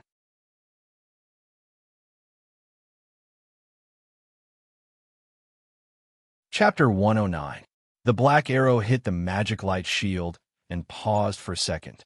The mysterious patterns on the arrow could be seen clearly, and then it penetrated the shield. One had to admit that the timing of the arrow was perfect. Zeisman's magic shield had already reached its limit after being ravaged for so long. Now that it was attacked by the magic-piercing arrow, which was designed to penetrate magic shields, it couldn't hold on any longer. What is this? Where did it come from? Sessman looked at the arrow that suddenly appeared in front of him and was stunned. Subconsciously, he turned his body sideways. Puff! The arrow pierced through his right chest. Sessman suddenly let out an earth-shattering scream, which attracted everyone's attention. It was natural for someone to cry out in pain after being injured, and it shouldn't have attracted anyone's attention. However, Sessman's scream was really tragic and horrifying. Those who were mentally weak shivered immediately. Of course, they couldn't blame Sessman for this. He had lived like a prince for so many years and had never been injured so badly. Before the injured Sessman fell to the ground, suddenly, swoosh, another black crossbow bolt shot toward the magic shield at high speed. At this moment, everyone realized that the arrow was coming from the hill opposite them. Despicable, Sylvia scolded coldly. She shook her long spear violently and instantly dispersed the silver feather sword that was coming at her. Then, she turned her spear and rushed towards Sessman. Lancelot was stunned by the scolding. He was also puzzled when he realized what had happened. Did I arrange for a crossbowman to attack from the opposite side? On the other side, Zeisman was on the verge of tears when he saw the crossbow bolt colliding with the magic shield. Was there an end to this? Fortunately, the crossbowman wasn't a master.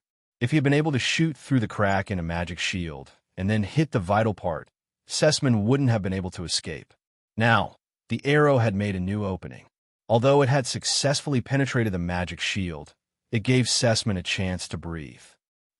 Another blood-curdling scream rang out. This crossbow bolt had coincidentally hit Sessman's, but actually, Sessman had wanted to turn his body to avoid it. Even if that didn't work, it would have been better if it had hit his thigh. But after all, his old arms and legs were not very nimble. He was only halfway through his evasive action when the crossbow bolt arrived. Bang! Sessman finally fell heavily to the ground. His magic shield couldn't hold on any longer and shattered. Be careful, my lord. Barker, who was fighting the Serpentis guard on the other side, shouted anxiously. Whoosh! Another crossbow bolt was shot from the back of the hill. Perhaps the crossbow bolt had learned something from the previous two attempts. This time, the crossbow bolt was aimed directly at Sessman's forehead. Sessman, who was dizzy from the fall, had no time to react. The crossbow bolt was right in front of his eyes. His hair stood on end, and his pupils dilated. Ding! A golden-patterned white spear brushed past Sessman's face, knocking away the arrow without delay. F***CK. Tang, and slammed the ground angrily. He had waited patiently and attacked decisively. In the end, he had almost succeeded. At this moment, a long howl was heard. Retreat! Seeing that Sylvia had gone to save Sessman, Lancelot immediately asked Tulu and the Serpentis guard to retreat. The prison flower operation this time was a complete miscalculation. If this were to drag on, it would be hard to say who would be the one being imprisoned. Whoosh, whoosh, whoosh, Lancelot changed the direction of the rain of swords and shot towards where the Light Knights were the most concentrated. Of course, the Light Knights could not block such an attack, so they quickly retreated. The Serpentis guard, who had the space to escape, immediately flashed out of the encirclement and quickly hid themselves. Of course, Sylvia would not allow Lancelot and the rest to retreat.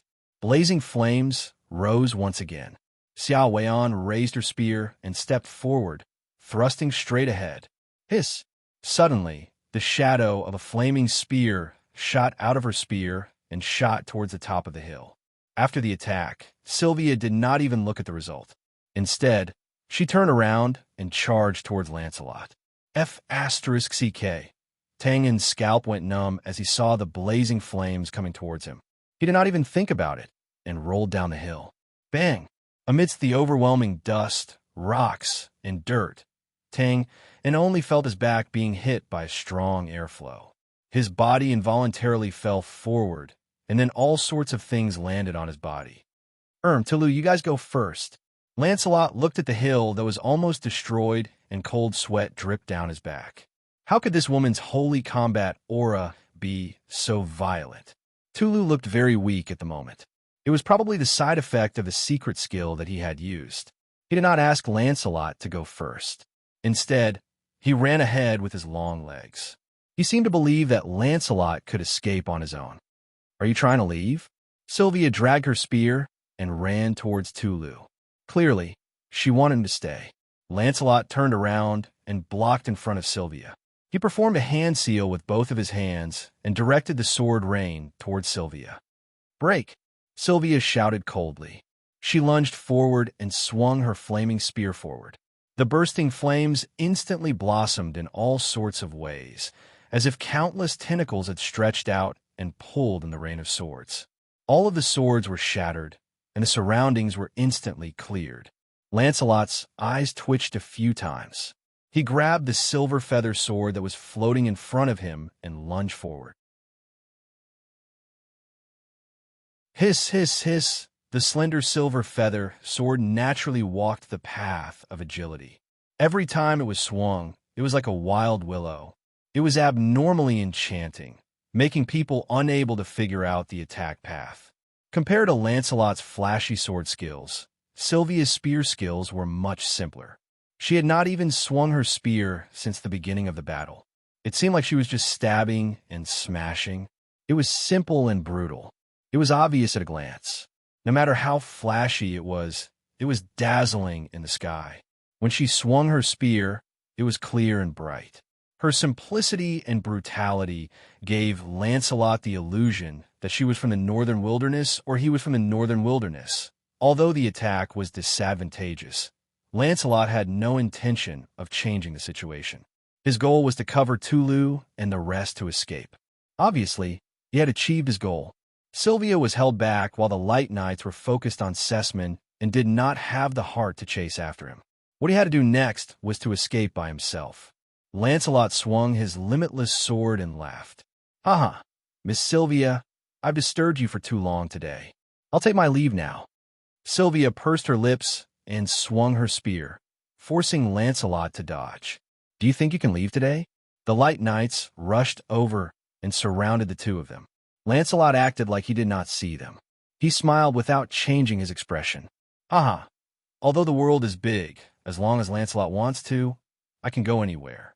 Of course, I can leave here too. I'll wait and see. Xiao Weian looked calm as she blocked Lancelot's sword shadow.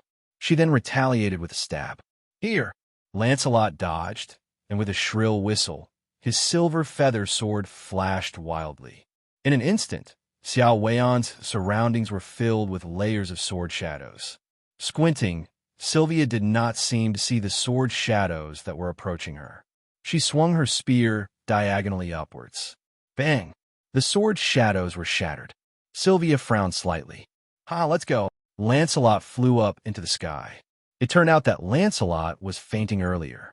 After Sylvia swung her spear, he retracted his attack and tapped the tip of the spear. Then his body bounced up into the sky with the overbearing force. The light knights around looked up in confusion. Did he want to leave? Did he think he was a void martial artist who could stand in the air? Beep! There was a long howl that shook the wilderness. Then a huge black shadow appeared in the sky and swooped down toward Lancelot. "Is that an eagle?" One of the knights looked at the huge bird and said uncertainly. The black eagle accelerated and caught Lancelot. It then flew up into the sky. "Ha! You don't have to send me off." Lancelot's annoying laughter came from the sky. "Send me off." Sylvia spun her body and swung her spear upward. Swoosh! The shadow of the flaming spear appeared and chased after the eagle. "Damn it!" There was an exasperated voice. The giant eagle spun its body and dodged the attack after a few feathers fell off. Lancelot did not dare to talk nonsense anymore. He quickly commanded the giant eagle to fly away. To be continued. If you like this work, you're welcome to come to Chidian. Come to vote. Your support is my biggest motivation.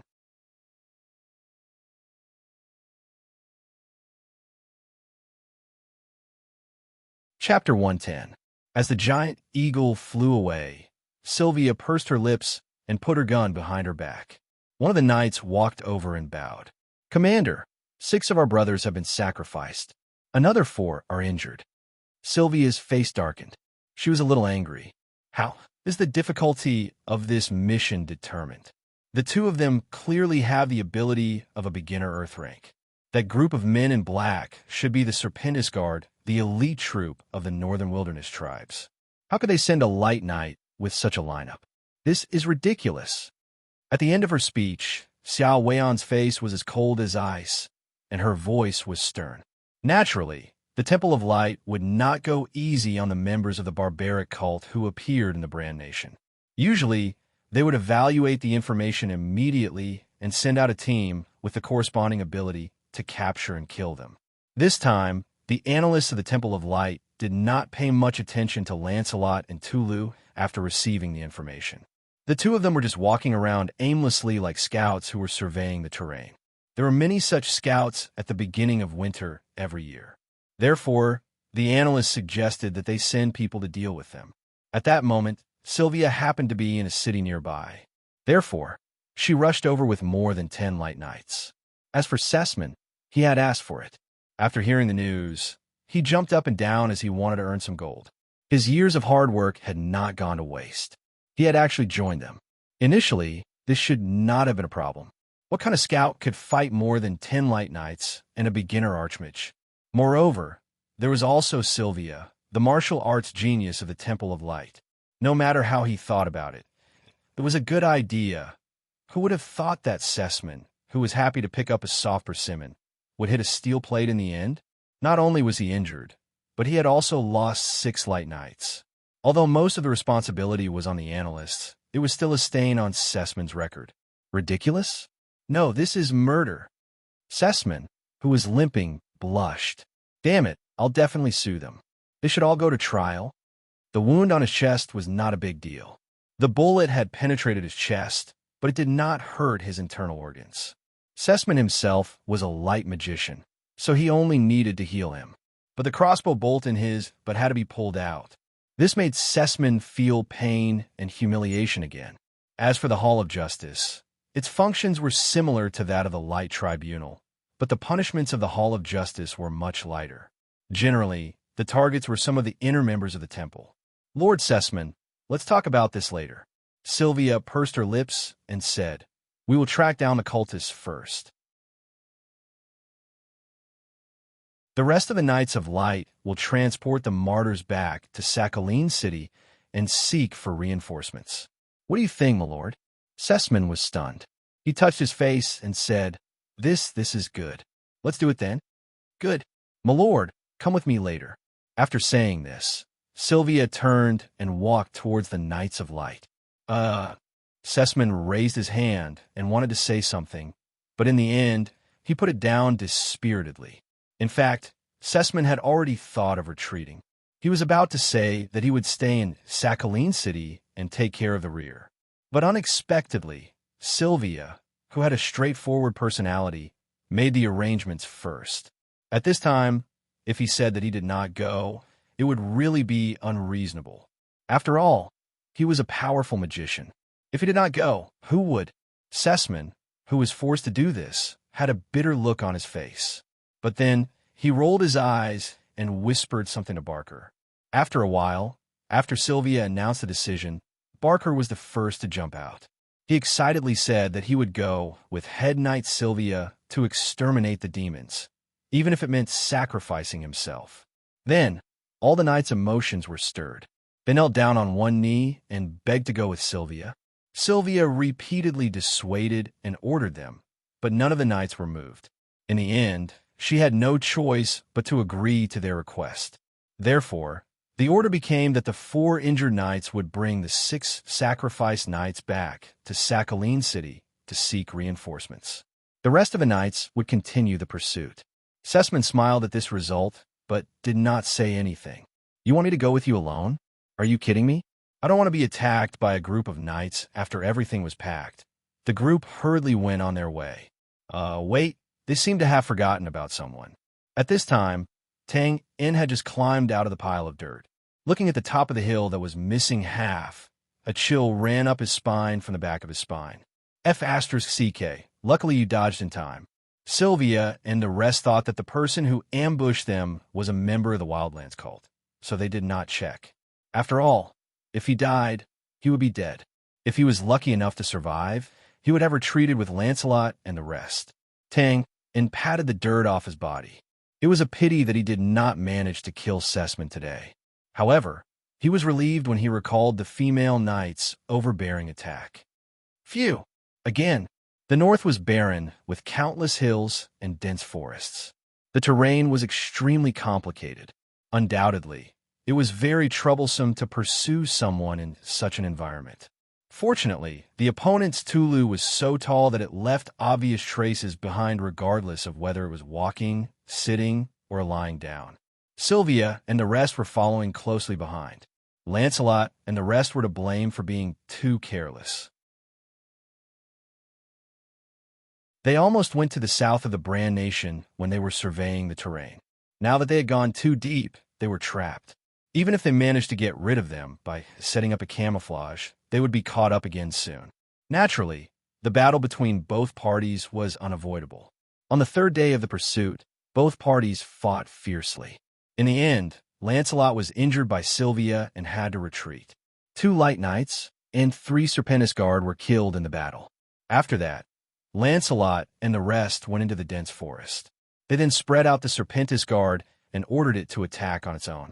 It was undoubtedly a brilliant move, as the Serpentis guard was a natural killer in the forest. The Temple of Light and the rest were in a difficult situation. To Sylvia and Sessman, it was nothing. After all, one of them did not dare to attack, while the other had a shield up all the time. However, the light knights that were following them were severely injured. There were traps and simple blow needles. In the end, they were in a state of panic. What was worse was that even if the light knights were to retreat, they might not be able to leave the forest safely. Sylvia was not Sessman. She valued every light knight's life. On the 3rd day of entering the forest, Sylvia decided to retreat. However, just when she was about to announce the retreat, the reinforcements arrived. There were a total of 6 divine light knights. These people happened to be near Serene City. They rushed over as soon as they heard the news. The reinforcements would definitely be coming soon. Sylvia was overjoyed. She immediately set up a trap and got the divine light knights to wear the light knight armor. As a result, 4 Serpentis guard were killed in one go. Lancelot seemed to know that there were reinforcements coming. Therefore, he stopped playing tricks and began to rush back. Both parties kept fighting and running. Half a month later, they managed to fight their way out of the dense forest. During this period of time, Tang had been following behind Zeisman. However, Zeisman seemed to have sensed something and was now extremely cautious. Every once in a while, he would nervously raise his shield. Since he was always carrying a turtle shell, nobody knew where to start. The only time Tang attacked was when he tried to mix 2 types of forest plants and made a simple poison that could knock people out. He placed it on top of their water source. However, as it was a crude product, it was discovered very quickly. Of course, this debt was naturally placed on the heads of the dark snake guards by the knights. Outside the dense forest was a mountain peak that pierced through the clouds. Now that it was late, both parties decided to rest for the time being. To be continued. If you like this work, you are welcome to come to Chidian. Come to vote for me. Your support is my biggest motivation.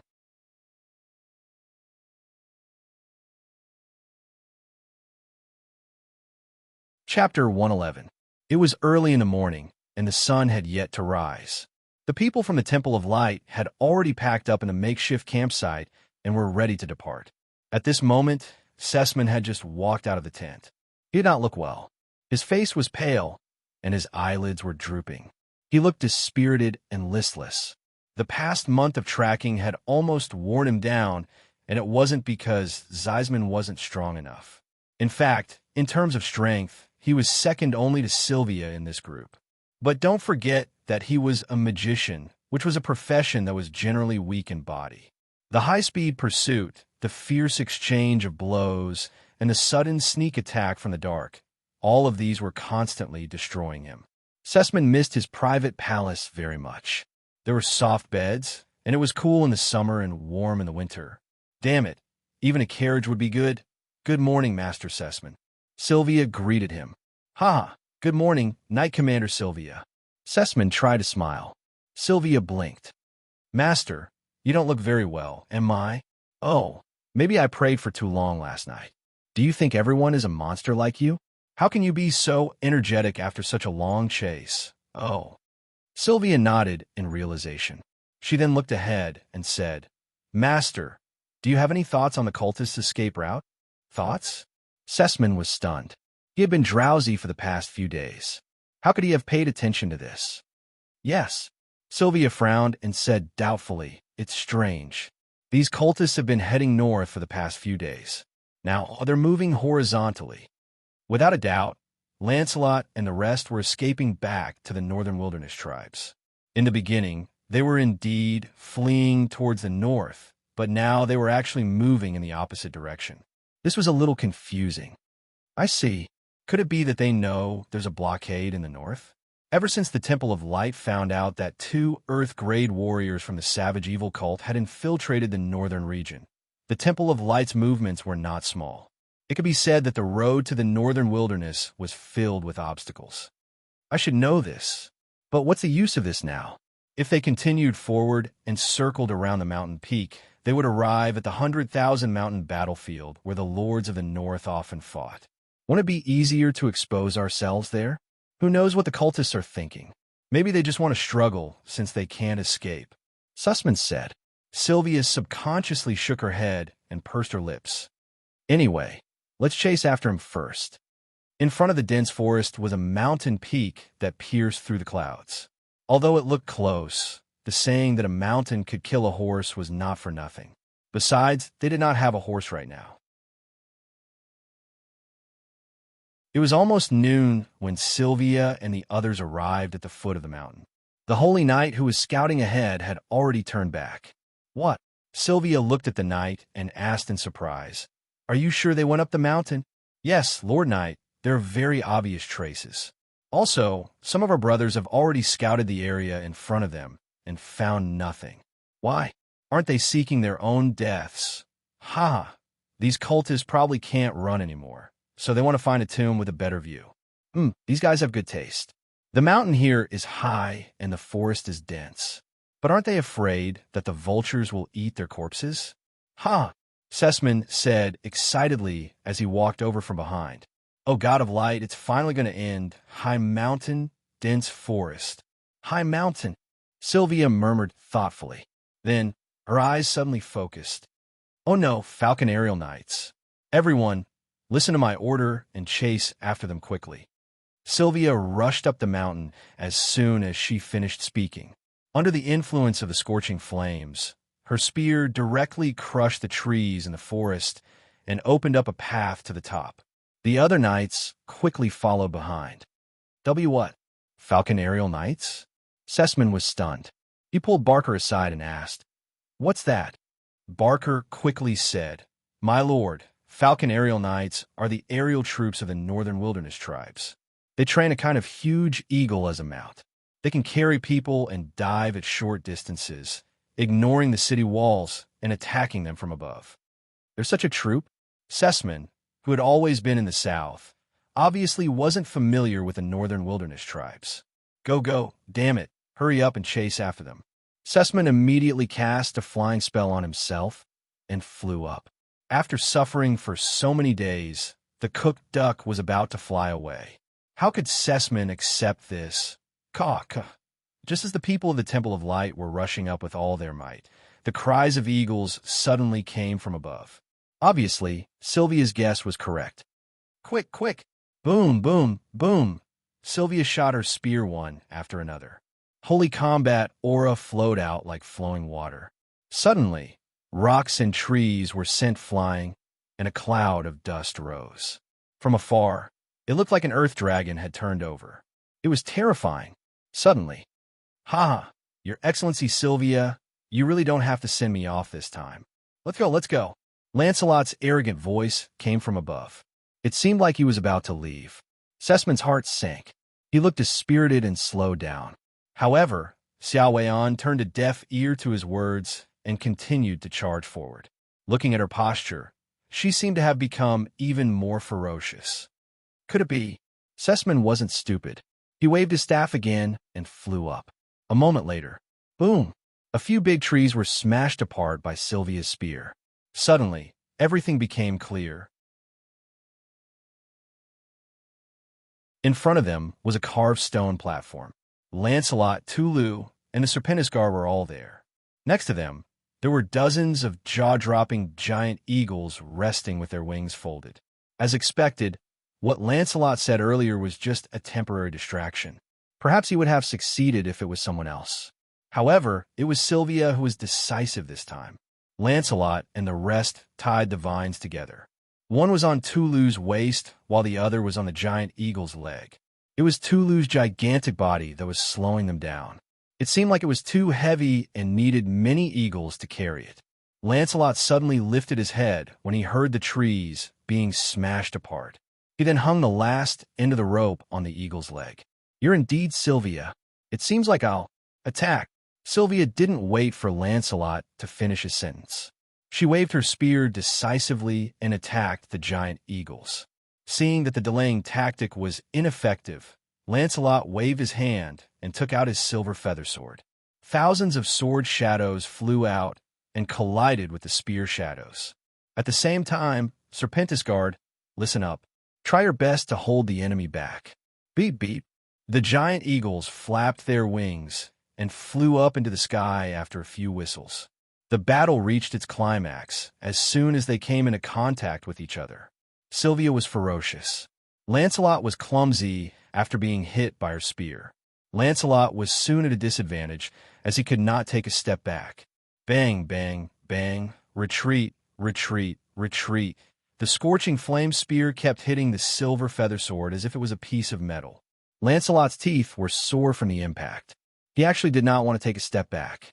However, he had no choice but to do so. Otherwise, he would be killed. Open. Lancelot was thrown out like a cannonball. The giant eagle was already some distance away at the moment. Sylvia attacked again. However, she changed her target from Tulu to the giant eagle when she attacked. Undoubtedly, it was a wise decision. Judging from Tulu's physique, it would be a piece of cake for him if he did not have the stacking attack earlier. Screech. A deafening screech was heard. A giant eagle exploded from the spear's shadow in the sky. Blood splattered everywhere. Tulu's body instantly sank. He was currently at a height of around 1,000 meters. No matter how tough his body was, if he were to fall from this height, he would definitely turn into minced meat. Swoosh. The second spear shadow arrived. Bang! A sword rain that was as dazzling as the Milky Way came and dispersed the spear shadow. Lancelot, who was spitting blood on the mountain wall, was controlling the spear shadow by performing hand seals. Due to the delay, the giant eagle finally flew up after descending for a few meters. It was no longer a distance that combat aura could cover. Master, use magic. Serpentis guard, listen up.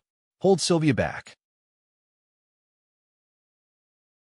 Both of them ordered almost at the same time. Sessman, who had been staying away from the battle, was stunned. He then flew up into the sky. The Serpentis guard, who were left after fighting the Sacred Knights head-on, charged at Sylvia without any regard for their lives. Swoosh, swoosh, swoosh. The sword rain, that was like the Milky Way, swept up again, piercing towards Sessman, who was in the sky. Old man, come down. Like a waterfall, thousands of swords rained down from the sky and pierced through Sessman's head. Damn it. Naturally, Sessman had a shield up. Although he was immune from the damage, he could not withstand the impact. He was sent from the sky to the ground like a roller coaster. Bang! His magic shield shook as he landed. Lancelot seemed to want to eliminate him completely. The sword rain continued to attack Sessman. Go away! Sylvia exploded. Hot combat aura gushed out in all directions, causing the Serpentis guard who was harassing her to spit out blood and fly away. At that moment, a few Sacred Knights arrived next to Lancelot. The Sacred Knights were not as weak as the Light Knights. All of them had the ability of an intermediate martial artist. Although Lancelot was already a beginner Earth level, the silver feather sword could not be attacked as it was performing hand seals. It had no choice but to recall the sword rain to protect itself. Sessman let out a long sigh of relief. Then, he gritted his teeth and was about to fly into the sky again. Suddenly, swoosh, swoosh, swoosh, swoosh. 3 black arrows shot out from the forest and hit the magic shield. You again. The exasperated voice belonged to Sessman. Swoosh, swoosh, swoosh, swoosh. Another 3 black arrows hit the magic shield. This time, the quality of the magic-piercing bolts wasn't as good as the previous ones. Although Zeisman's magic shield had already been baptized by the rain of swords, the first 3 bolts only paused after hitting it. One could clearly see that the bolts were constantly spinning, but in the end, they weren't able to penetrate it.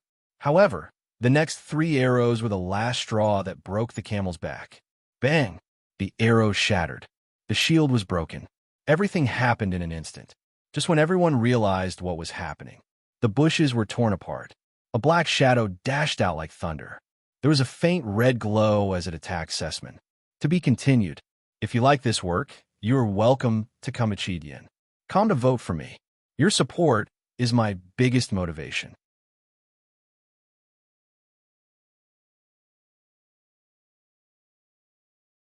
Chapter 112. The old butler had said that assassination was a technical job, and it was also about the right time, the right place, and the right people. However, the right time was too illusory, and the right place was a bit wishful thinking. These were all uncontrollable factors. Therefore, what the assassin had to do was to create the right time and the right place. As for the right people, well, killing was just a process. All you had to do was wave your sword. After patiently tracking for such a long time and deliberately breaking the magic shield, Tang indecisively began to wave his sword. There was no one else within 10 meters of the target. The spells in this world were not Tangan skills, so naturally, there was no cooldown time. However, there was definitely a casting time. After all, magic shields could not be cast instantaneously like fireballs or ice arrows. Of course, for an archmage like Sessman, it would take less than 10 seconds to cast a magic shield. The question was, did he have a time now? Looking at the blood-red sword aura, Sessman took a step back and waved his hand. A white sword aura came out of his staff and pierced forward like an arrow. The sword aura instantly penetrated Tang's body. Before Sessman could breathe a sigh of relief, he saw the blood-red sword aura coming straight at him again. As for the figure that was hit, it gradually faded away. How could it be? It was possible if there was a ghost. At this moment, the two of them were only 10 steps apart. For Tang, it was a moment, but for Sessman, it was a skill. Sessman waved his staff again with a gloomy face. With a flash of white light, a white reflective rectangle appeared. Light mirror. Elementary light magic. Not very practical. Its effect was similar to that of a prism, which could instantly create 3 other bodies. It looked similar to a clone spell, but in fact, it was just a simple camouflage. The other bodies would be a bit blurry and distorted. With a little attention, one would be able to tell which one was the real body. This magic was most widely used in circuses. The performers used props to instantly create many phantoms, which looked very gimmicky. The fact that Zeisman was able to think of such a basic spell in an instant showed that he was a smart man. He did not expect to be able to hide from the assassin. All he wanted was for the assassin to hesitate, which would be enough for him to escape. Would Tang In hesitate? No. His body passed through a shadow and rushed towards Sessman without hesitation. He had been studying the killing intent skill recently, so how could he miss the assassination target at such a close distance? He swung his saber, and the blood-red light lightly sliced towards his neck. Sessman's face was filled with despair. He subconsciously swung his cane down. This was the normal reaction of an ordinary person when they were hurt. They would smash whatever they had in their hands. But since when did mages start using their wands to hit people? The wand broke, and the dagger was close to his neck. The corner of Tang Un's mouth twitched. Go in peace. 200 villagers are waiting for you below. It's a pity that I can't chop you to death with my axe ding. A white light flashed in front of his eyes. Tang In felt a pain in his palm, and his right arm was swung away. F***CK. Tang In's eyes were about to pop out of their sockets. He had no time to care about what had just happened. His left hand instantly turned into a claw and grabbed Sessman's throat. But it was too late. Sessman had already reacted quickly and fell backwards. Tang In grabbed nothing but air. He lifted his foot. Bang! Ah! Sessman let out a heart-wrenching scream and was kicked to the ground. From the sound of the scream, it was clear that he was still alive. Tang In quickly took another step forward and stabbed the dagger in his right hand towards Sessman's left chest. Bang! This time, it was Tang In who was kicked away. A white and graceful figure appeared beside Sessman. It's this woman again. Damn it! Damn it! Damn it! Tang In roared madly in his heart. At this time, he also saw the first thing that stopped him. It was the woman's gun again. The difference was that this time, she had just thrown it like a javelin. Roar! After landing on the ground, Tang In didn't even think about it. He roared and rushed up again. His figure flashed wildly. The red lines crisscrossed and enveloped Sylvia. Sylvia took a step forward expressionlessly. Her white hand passed through the red lines like an illusion and pointed a finger. Ding! All the red lines disappeared. Tang In took a step back. His palms were numb. Flower of chaos. Tang In's eyes were slightly red. Flowers of blood gathered in front of his chest. The petals slowly bloomed. It was exceptionally lifelike. Suddenly, the flowers of blood were shattered. The red blade of light instantly exploded in the narrow space and attacked in front of him. Sylvia took another step forward. Her wrist shook slightly and drew a white circle of light. It actually surrounded the blood-red blade of light. Then, she pushed her white hand towards Tang In's chest. Her movements weren't fast. Tang In could even see every fine line on her hand. However, he couldn't dodge. No matter where he dodged, he would fall into this palm. This was a feeling of being locked on. He struggled to raise his arm. Bang! Puff! Tang In spat out blood and was sent flying. He crashed heavily into a tree trunk. At this moment, Sylvia frowned slightly and turned to look at the mountain wall. A few sacred knights were in danger. Lancelot's eagle feather thousand sword was not something that anyone could withstand. With a wave of her hand, the flame spear that was nailed to the tree was pulled back to Sylvia's side. Huff!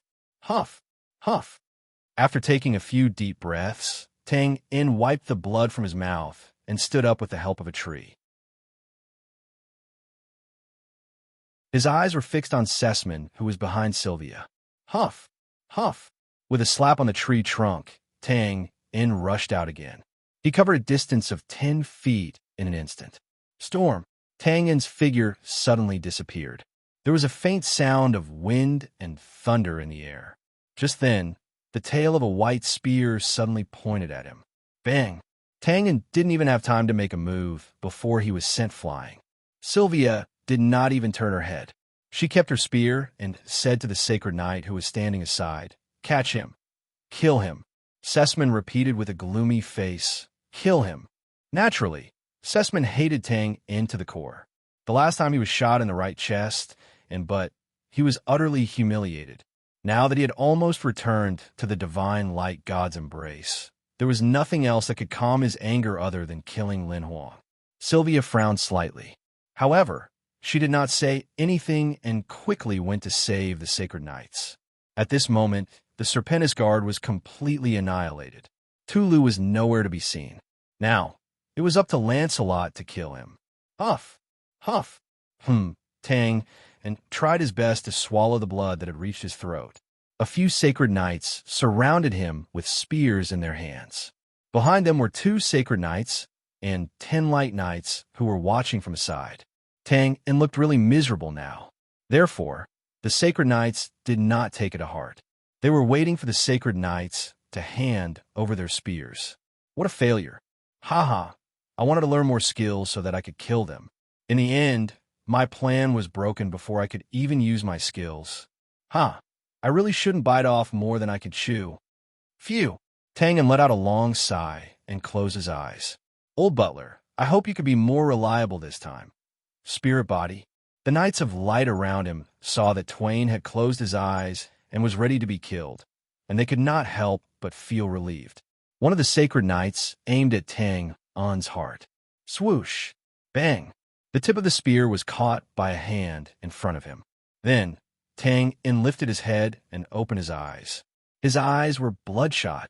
If you like this work, you're welcome to vote for me at Chidian. Calm.